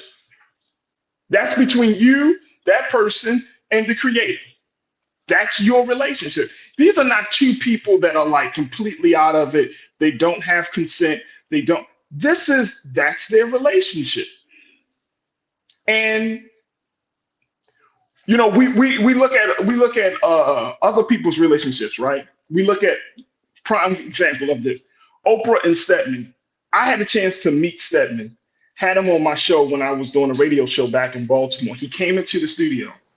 The man told me from his own mouth, that he said, "Do you know how many times I tried to, what did he say? That he proposed to Oprah?" He said, "Farajii, I have tried to propose to this woman so many times." He said, "After a while, I just gave up because she didn't want to get married. Because you tell me today that love doesn't exist between those two individuals, that they don't operate in the space of being lifetime partners." Talk to me. No, I agree with you Talk to me. when it comes to what people should do, what I think works for them. I think when it comes to Will and Jada, again, because they have included us on this journey in such an intimate way by what they have written, by what they say during interviews. And now, again, here comes a book. So some people are saying this is really strategic in helping her get her money up when things get quiet. She puts more stuff out there that is, salacious and headline grabbing, and she knows what not just Black folk, but people in general want to hear when it comes to, oh my gosh, not them, clutch your pearls kind of moments. But I do think, to your point, that for me, they probably have felt a lot of pressure to live up to expectation. Again, because they have been the Hollywood it couple, Black couple, but transcending just the Black community, at large. When they did things like, let's protest Oscars so white and those kind of things, it made such a big impact that, we've seen changes in the Academy. They have, lots of power, especially from both of them being Hollywood, royalty. So that hope for that union and the way the public probably, has all this, vested interest in them, has made it very difficult for them to be as authentic as, I guess, what she's doing now. Now, they have become very much more open in the last, 8 years, 9 years, especially since like 2020. So that's only like 3 years, but they have become, I think, more comfortable within, their reality.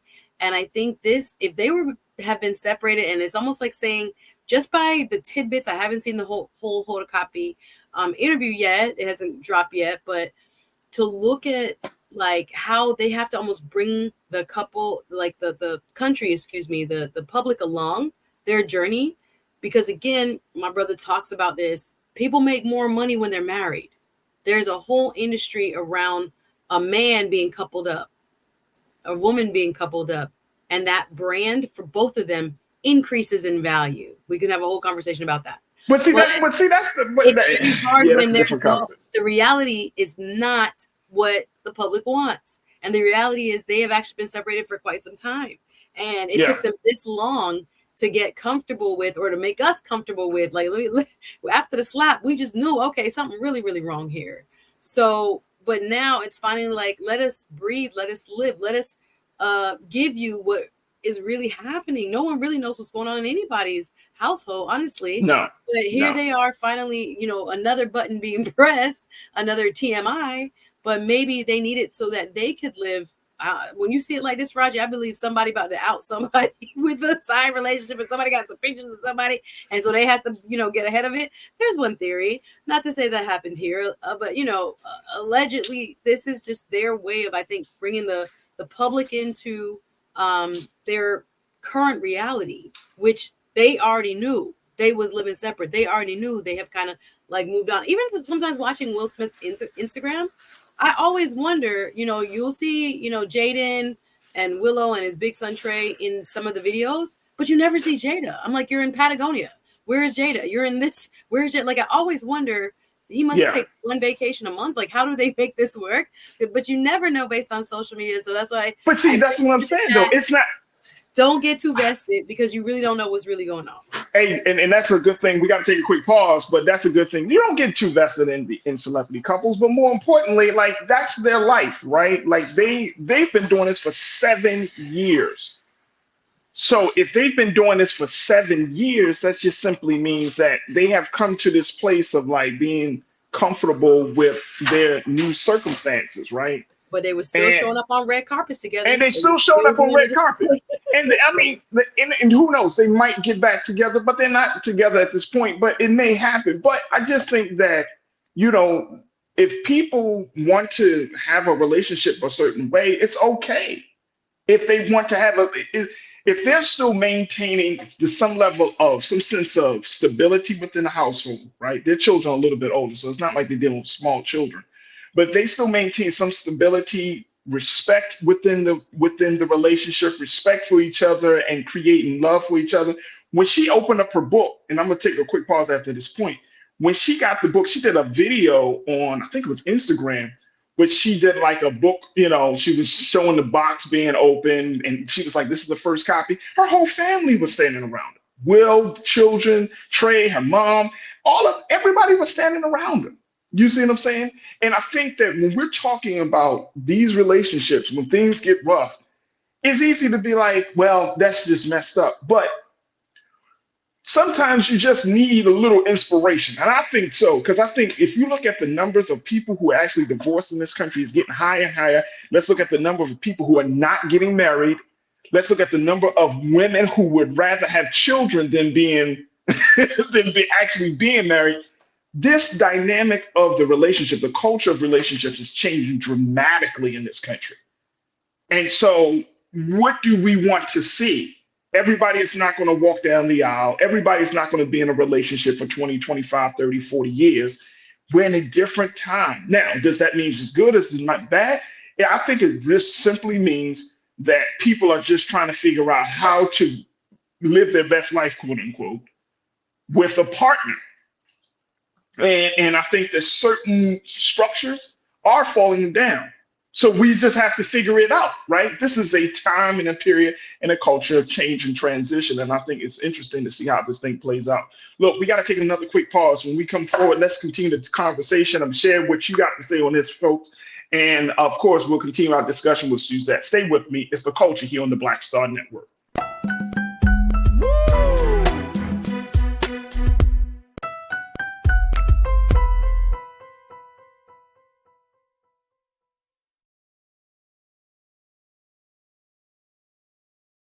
When you talk about blackness and what happens in black culture, we're about covering these things that matter to us, speaking to our issues and concerns. This is a genuine people-powered movement. There's a lot of stuff that we're not getting. You get it, and you spread the word. We wish to plead our own cause. Too long have others spoken for us. We cannot tell our own story if we can't pay for it. This is about covering us. Invest in black-owned media. Your dollars matter. We don't have to keep asking them to cover our stuff. So please support us in what we do, folks. We want to hit 2,000 people, $50 this month, raise $100,000. We're behind 100,000, so we want to hit that. Y'all money makes this possible. Check some money orders. Go to P.O. Box 57196, Washington, D.C. 20037-0196. The Cash App is $RM Unfiltered. PayPal is R Martin Unfiltered. Venmo is RM Unfiltered. Zelle is Roland at RolandSMartin.com.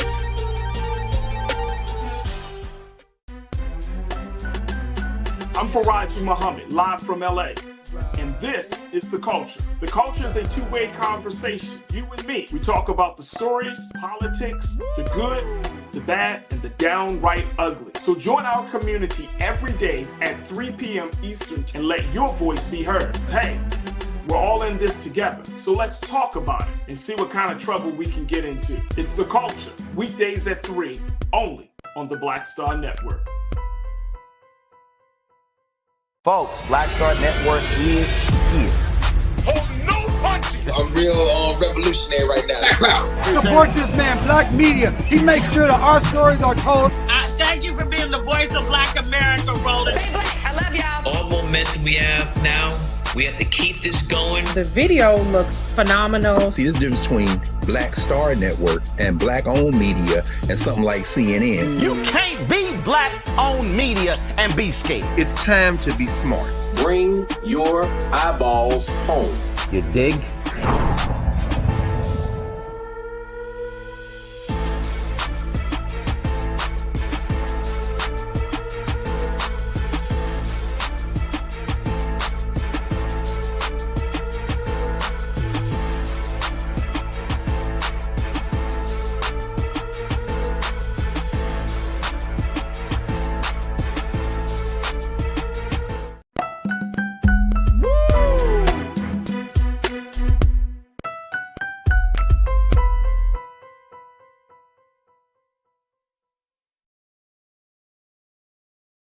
All right, folks, welcome back to The Culture. Talking about the new revelation coming from Jada Pinkett Smith, as she revealed that her and Will Smith has actually been separated since 2016, folks. For 7 years, they've been living separately, and they have been living different lives. This is what came from the actress and producer and writer. But now, she says she finally is at a place that she can share that information with the public. And just wondering, getting your take on this, folks, and also bringing my sister Suzette back into the frame, just getting the take of this, because this is a woman who has shared so much of her life on various platforms, including her own show, Red Table Talk. But I think it's interesting that we, y'all tell me if I'm wrong on this, Suzette. But it's interesting that folks get mad at Jada for oversharing. But if y'all look at people's social media lately, do y'all look at what's on people's timeline lately? I mean, come on, y'all. This is the culture of oversharing. We love it. You know what I'm saying? I think it was Kerry Washington. She just had a major interview. She talked about how she considered suicide and weed, and she was sleeping around, right? Like, this is the culture that we're currently living in, where this is beyond the celebrity. I think this is just the human space that we find ourselves in. People are oversharing everything. Come on, what is the point? Look, a lot of us go on social media to see what's going on in other people's lives. Come on, yo. Come on. Now nobody likes the oversharing. No, I don't want to know. It's all about business. It's all, you know what I'm saying? I just want to put my information out there. No, you want to know what's going on in your friend's life, your homegirl's life, your man's life. You know what I'm saying? Like, this is the culture of oversharing, right? And Suzette, I swear to you, you and I got to have a part of this conversation. I've been reading this piece from The Atlantic where the writer of this quote of the story has said that entertainment and reality has merged to such a point that everything that we do culturally is from a place of Hollywood. Like, everything is always rooted in being entertained. And currently, social media is such a phenomenon because it's a level of entertainment with reality at the root of it. And that's what I see. I see that people love to see other people's lives play out. Now, that might not be some of our crew members. Some of those crew members might be like, I'm tired of it.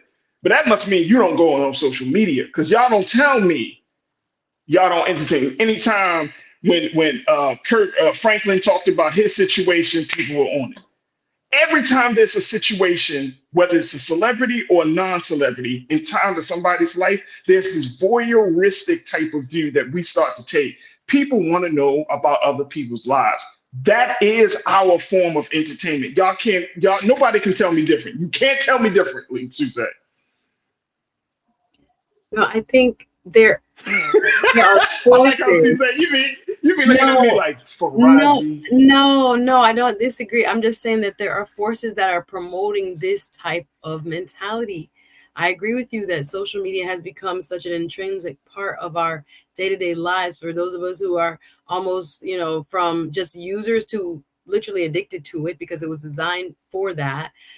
So much so that we have lost track of, you know, real relationships and real contact and real interactions. But it's not by chance, especially getting back to like the Will and Jada story, that this type of story, you know, grabs headlines. People know, you know, what messiness and what kind of more sordid details, you know, pique the interest of the general, you know, population.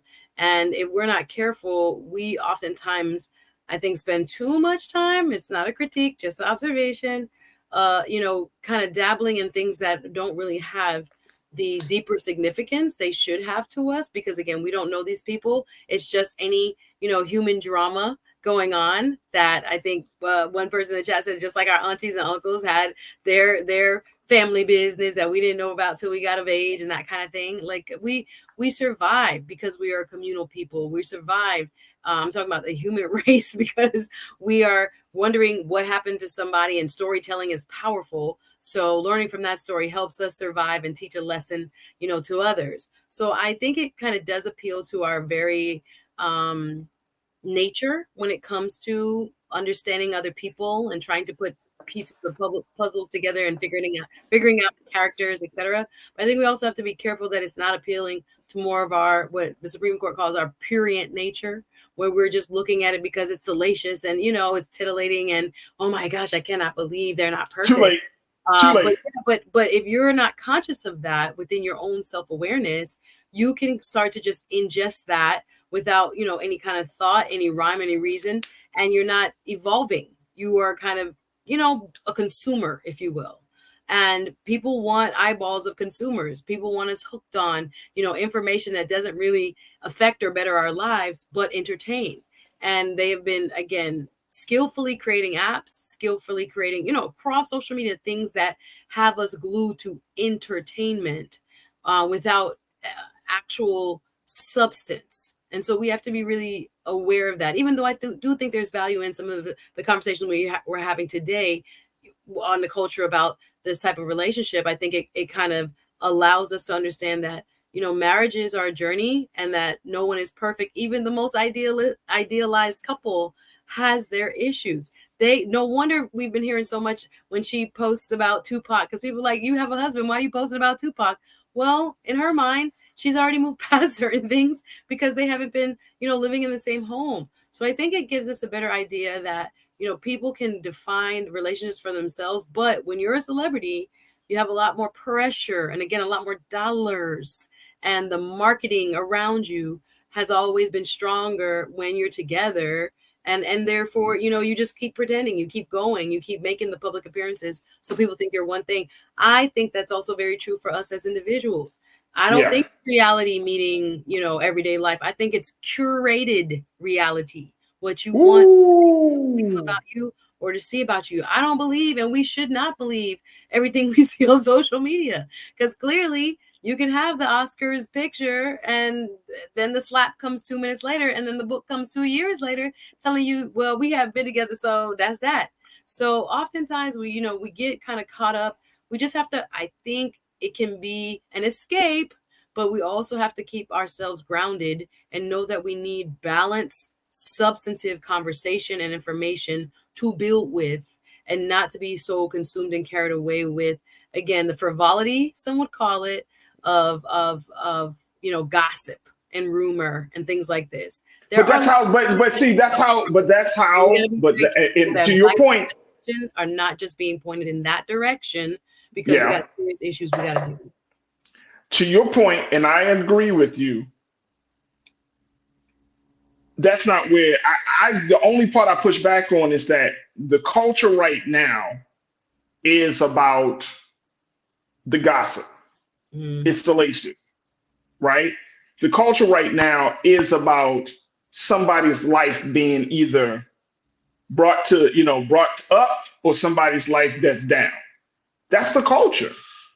I mean, that's why you do have certain media spaces online that are thriving. We could say TMZ, you know what I'm saying? We could say whatever you think of your favorite gossip site, and they're thriving. I follow gossip sites, you know me, on IG, you know what I'm saying? And I see the stuff that people are putting out there, what they're putting out there. And guess what? We know about it. We love it. We comment on it. Now, that again, that may not be a part of this group that's tuned in today to be like, oh, no, I don't do that. But talk to your friends, talk to your coworkers, talk to your family members. They are into this stuff, man. Celebrity culture wouldn't be at the place that it's in. Oversharing wouldn't be as strong as a part of the culture if no one else was into it. If everyone, oh no, that's just, we're not going to pay attention to it. No, we pay a lot of attention to this stuff. And I think that if we don't admit to it, we're in a state of denial. And you give me the address of where you live in, because that's huge.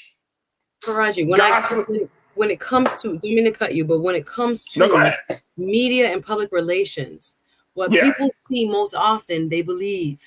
That's why we hire PR firms. That's why even in the music industry, if they wanted to make gospel the most powerful and popular music, they could, because they control the means of getting it to the public. And what you play over and over again, even though you might despise the messaging behind a Sexy Red and whoever else that is popular, but people know that if they feed it to you over and over again, you start to eat it, whether you like it or not. So here's the thing though. Hey, Suzette, guess what?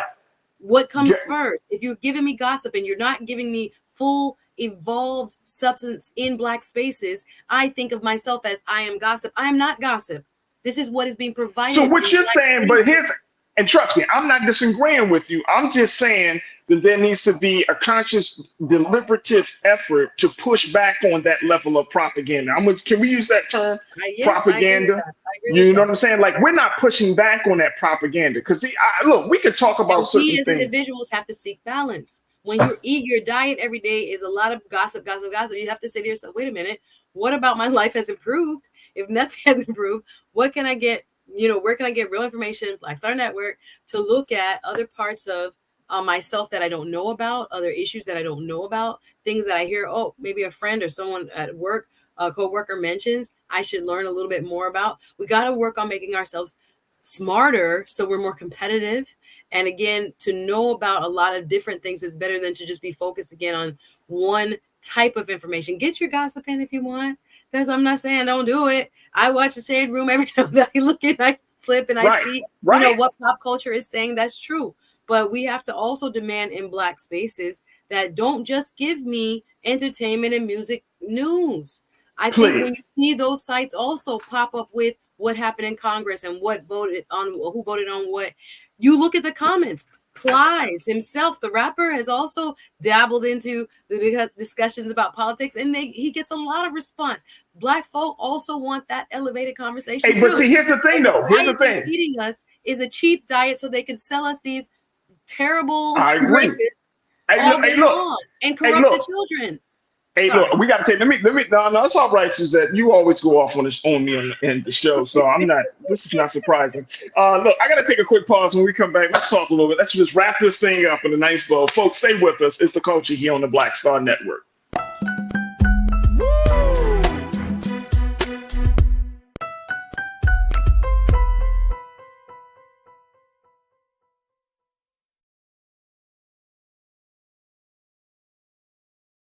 Black Star Network is here. Oh, no punch! I'm real revolutionary right now. Thank you for being the voice of Black America. All momentum we have now, we have to keep this going. The video looks phenomenal. See, there's a difference between Black Star Network and Black-owned media and something like CNN. You can't be Black-owned media and be scared. It's time to be smart. Bring your eyeballs home. You dig? When you talk about Blackness and what happens in Black culture, we're about covering these things that matter to us, speaking to our issues and concerns. This is a genuine people-powered movement. There's a lot of stuff that we're not getting. You get it, and you spread the word. We wish to plead our own cause.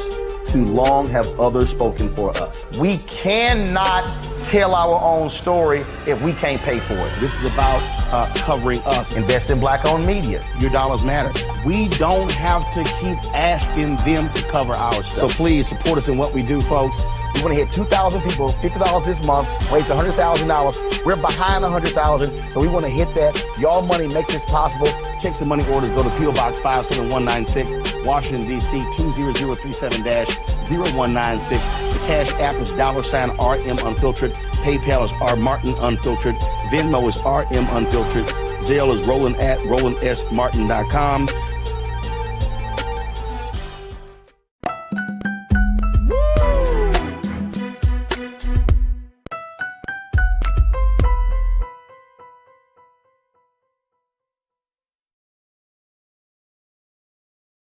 All right, folks, welcome back to the culture here on the Black Star Network. Got my sister Suzette going. I got you going again. What I knew this was going to happen because it happens every week. Got you going. We're talking about Jada Pinkett Smith. Then it went into a conversation about, how we're being fed gossip and entertainment. But guess what? Look, I've been hearing this for years. I've been doing black media work for years. I'm telling y'all, folks. You saying having a balanced diet. We don't know nothing about no balance in this culture. Let's keep it real. Like nobody is pushing. Look, everything that black folks is involved in, I'm saying culturally, it's either a tinge of Hollywood. Like if you are a teacher, you got to be like the teacher. You know what I'm saying? Like if you could be an engineer, you everything is celebrity is through the eyes of a celebrity culture, right? That's why I truly believe that's why we have an issue, or we're challenged by everything from the real life stuff to the fictional stuff, right? Because we Hollywood, and I'm saying this in terms of celebrity culture, has been intrinsically intertwined in how we see things, right? We don't just see a public servant. We see Senator so-and-so. I gotta take a picture with her. She's a public servant. We see Vice President Kamala Harris. Oh my God. She is a public servant. But we see first, I never forget, this is no shade to her, but First Lady Michelle Obama, when she was asked the question, like who she wanted to be, and she was saying Beyonce. Got her a lot of flack, right?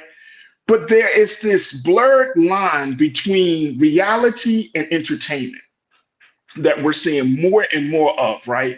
So there's this political, if you're talking about politics, you could talk about education, you could talk about any place, but there's this, it's always these theatrics that comes along with it. You can't just be a normal, like we don't know your name, quote unquote. What is your brand? My brand is being a servant, a public servant, but you got to have a brand attached to that.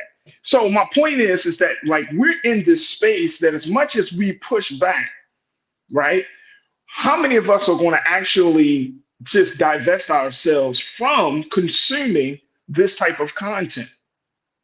Because that's where our culture is.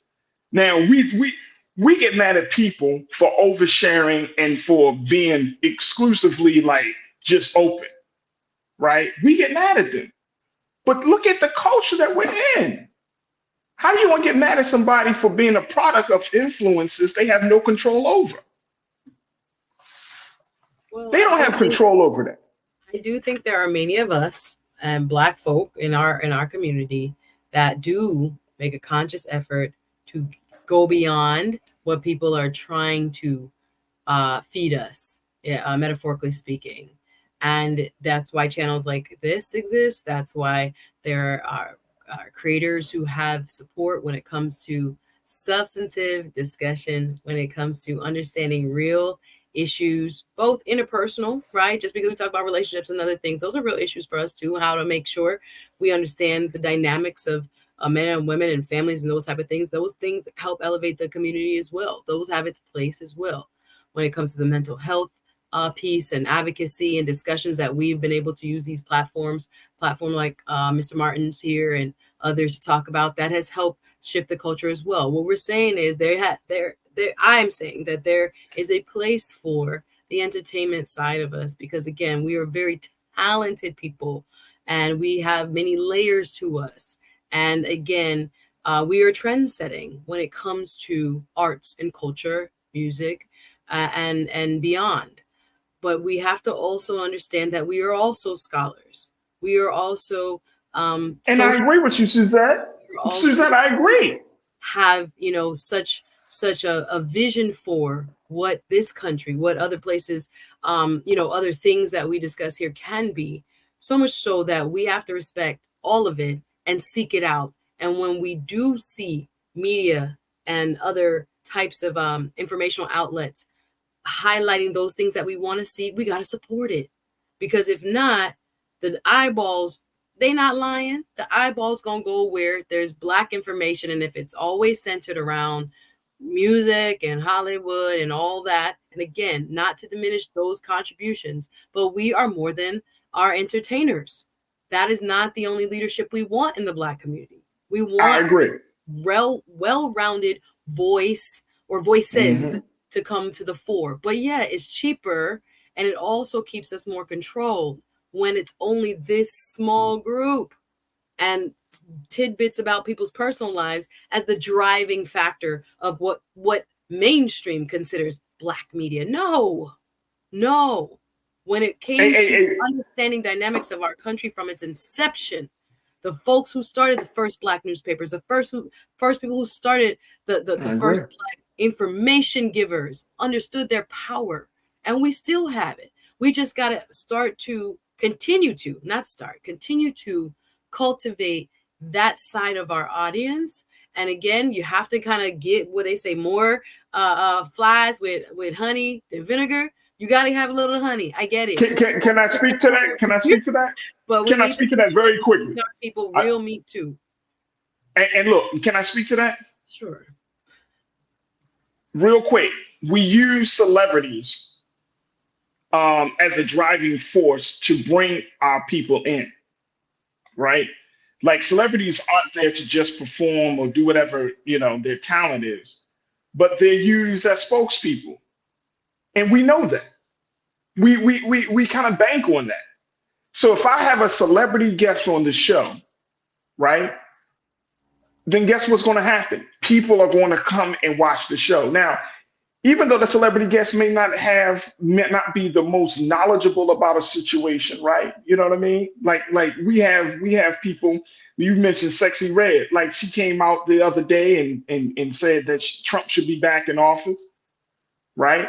And that, he was the one responsible for all getting us stimulus checks and all that. Now, as misinformed that the little sister is, right? Mm-hmm. People were going in on her on social media, but at the end of the day, you were listening.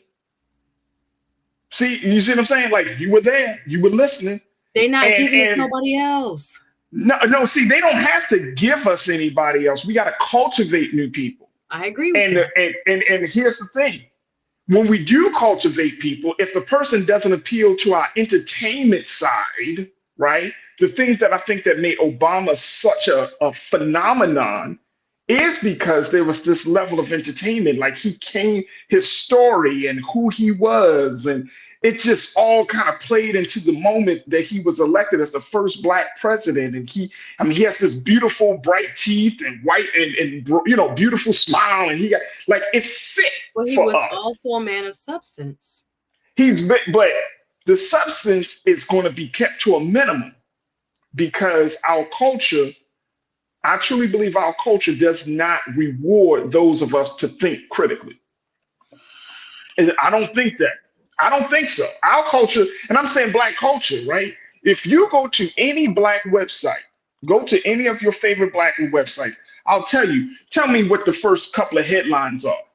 Fashion, entertainment, music, movies, celebrities. I've gone to websites for Black women, fashion, shopping, how you can get beauty products and stuff. It's always on the external stuff. And then you got to scroll down and be like, how to, it'd be things like how to live your best life, how to, just little stuff. And you like, everything is through the lens of being entertained. Everything is through the lens of Hollywood. Everything is through the lens. That's just the way the things are. And I'm not saying that it's good. I'm just simply saying that if we're going to push back on this part of the culture, then it has to be collective. Because somebody is listening. Tell them young sisters on IG that it ain't about being seen. No, tell those people that we're asking Sexy Red about her political. What are we doing? Like, what are we doing? As far as we're doing what we've been fed to do. as you said, right? Is it We're controlled doing by what black we've been people? fed. Is it controlled by black people? No, it's not controlled by black people. But is hip hop controlled by black people? No, we can go even deeper, but Nope. the point is that Nope. we have to serve as our own filters for our kids, for our community, for what we support with our money, with our eyeballs. Our Yeah. attention is right now a priceless commodity. So again, if there's only one type of food at the buffet, that's the food you're gonna eat. Yeah. You didn't want the food, that's what came on the buffet. You and I probably see it very similar in terms of the outcome, but maybe a little bit different from the root cause as to why it's this way. But if we cultivated minds from the school-age children up to now to think critically, we would have a very different kind of Oh, I collective. agree. I agree. So I think when we are you looking and at I are on the same page. the I think adult you and I now are on the that's same. sitting in front of his or her phone at 18 and what they're interested in because they grew up now with, a TikTok kind of generation of understanding that we have 20-second sound bites or less, and people are going to like you or dislike you because of how pretty you are, how you put yourself together, did they like your outfit, and they're worried about the wrong stuff. There's a shift that's happening not only in Black America, in the greater culture that we are a part of, and therefore we are also a product of. We got to be more conscious in the sense of intentional. We got to be more intentional about what's going on, right? Like now that we know that these things are happening, now that we know that sometimes Black celebrities can be used as tools and fools to bring us into a situation that's not in our best interest. We know that. We also know that there is an effort to keep us dumbed down. We do know that. We know that there's also an effort to make sure that our story is not being told, which is why we even have a Black Star Network. We know all of these things. We got to be intentional. And I think that somewhere along the line, we don't all wake up ready for the revolution as Kwame, brother Kwame, who said that? I forgot the brother's name, brother Stokely Carmichael. He always would answer the phone, ready for the revolution. We don't wake up with ready for the revolution. We wake up ready for the indoctrination. We wake up ready for the timeline. You see what I'm saying? And so we just got to be more intentional. We know these things are happening. We know these things are happening, but somewhere along the way, we have told ourselves that we either can't overcome this is too much, or look, all I'm gonna do, man, look, we don't have the patience to go through this process of liberating the mind, the heart, and the spirit from a system. So since we don't have the patience, we like, man, see, ain't nothing, Black folks ain't gonna change. I'm gonna just go out here and get money. And we walk away from the very thing that could take us to the next level. So there's a lot at play, and I agree with you. Look, trust me, I agree with you. It's not always about partying and entertaining and all of that stuff. But I do know that in my years of service of young people and adults, when you try to teach Black folks to do certain things or trying to take us in a different direction, as much as people say, well, y'all shouldn't be talking about Jada Pinkett Smith, if we're talking about something else, then people be like, man, y'all always stay so serious. You can't win for losing. That have the stomach and the attention span, if you will, in this microwave society to want the long form journalism, long form deep dive into topics. Right. There is audience for that. We just don't have enough of a supply of that. Well, our supply is the entertainment business, and so we are eating what is supplied. But I do think there are people within our community, a lot more than we know, that will eat different food, if you will, metaphorically speaking, if it was offered. But who is feeding it? Who is putting together the programming schedule at the radio station? Who is putting together, the website? Maybe the websites are Black owned. Maybe they have to do certain stories to get advertising dollars. So the makeup companies can sponsor the website, or the whatever brand of fashion can sponsor. There are so many decisions being made, and what we consume. But I think it's both on a global as well as an individual level. We have to, each person, decide what is important to me, and I'm going to try to seek out and support, either if I can put $1 on it, or if I give my attention to it, write a comment, comment, share, whatever way we can support what is actually substantive, or that we see a deeper reflection of ourselves in, we got to support it. So we can There do it that is. on a daily basis. But I just feel like the mass production of this kind of like mindless media is not just a symptom of Black culture. I love it. It's for everybody. And we are also a part of the bigger culture. So we are also suffering as a part of it. But anyway, I know we got to go. We got to go. Hey, Pastor Damon Blissett said, well, we did just have an extended segment on this. Y'all the problem. Y'all don't like it, but y'all the problem. No, we're trying to take it a different direction. But no, people have to realize we have to have balance. We're not saying it's all bad, but we have to have balance. We do have to have balance. My sister Suzette, every time she comes on here, y'all, she brings something, a different energy, a different spirit. I'm feeling her energy today. She ain't playing no games today. Thank you. Suzette ain't playing no games. Make sure y'all follow her on all social media platforms. Thanks so much. She's not pulling out no BS, y'all. Make sure y'all follow her. Suzette Speaks. She's also subscribe to her show on YouTube. She does the Suzette Speaks show. She's also on Pantheon, so that support is definitely necessary. And just continue to follow her. She's doing dynamic work, and she's doing her part right there in South Florida. Suzette can be found every Wednesday here on The Culture. Suzette, can't thank you enough. Thank you so much.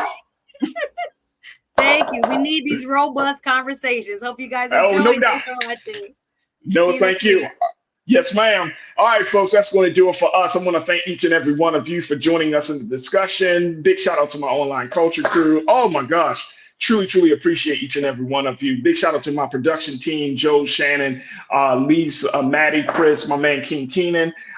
Thank you for making this show possible. Folks, your support is everything. If you enjoyed the discussions, even when we have these kind of like ongoing conversations, like we just had a moment ago, make sure you go to the blackstarnetwork.com, blackstarnetwork.com, download the app for free, follow us on social media, and continue to support us here on Black Star Network so we can just have these discussions in a very, very unfiltered way, and more importantly, a way that is relevant and relevant to us as part of being as part of Black America. So your support means everything to us. So make sure you give to that, and make sure y'all stay tuned. Of course, starting on Monday, we're going to be having our Black Men Summit. The Culture will be hosting the Black Men Summit, folks. We can't express this to you enough. The dynamic voices that we're going to bring to you by the grace of the God, it's going to be amazing as we're talking about redefining, and celebrating Black manhood. This is going to be a different and more special conversation about Black men than we ever had on this show. So the Black Men Summit will be happening, kicking off on the 28th anniversary of the historic Million Man March, which is this upcoming Monday. You don't want to miss this week of all next week of special conversations related to Black men. So you should be looking forward to that. So I thank each and every one of you. Follow me on all social media platforms, The Real Farajii on IG. You can follow me at Farajii on Twitter. I would love to connect with you, and let's continue the conversation. As always, never be afraid to challenge what's wrong. Stand for what's right while being yourself in the process. God willing, we will talk tomorrow for another exciting edition of The Culture right here, only here, exclusively here on the Black Star Network. Have a great evening. Peace.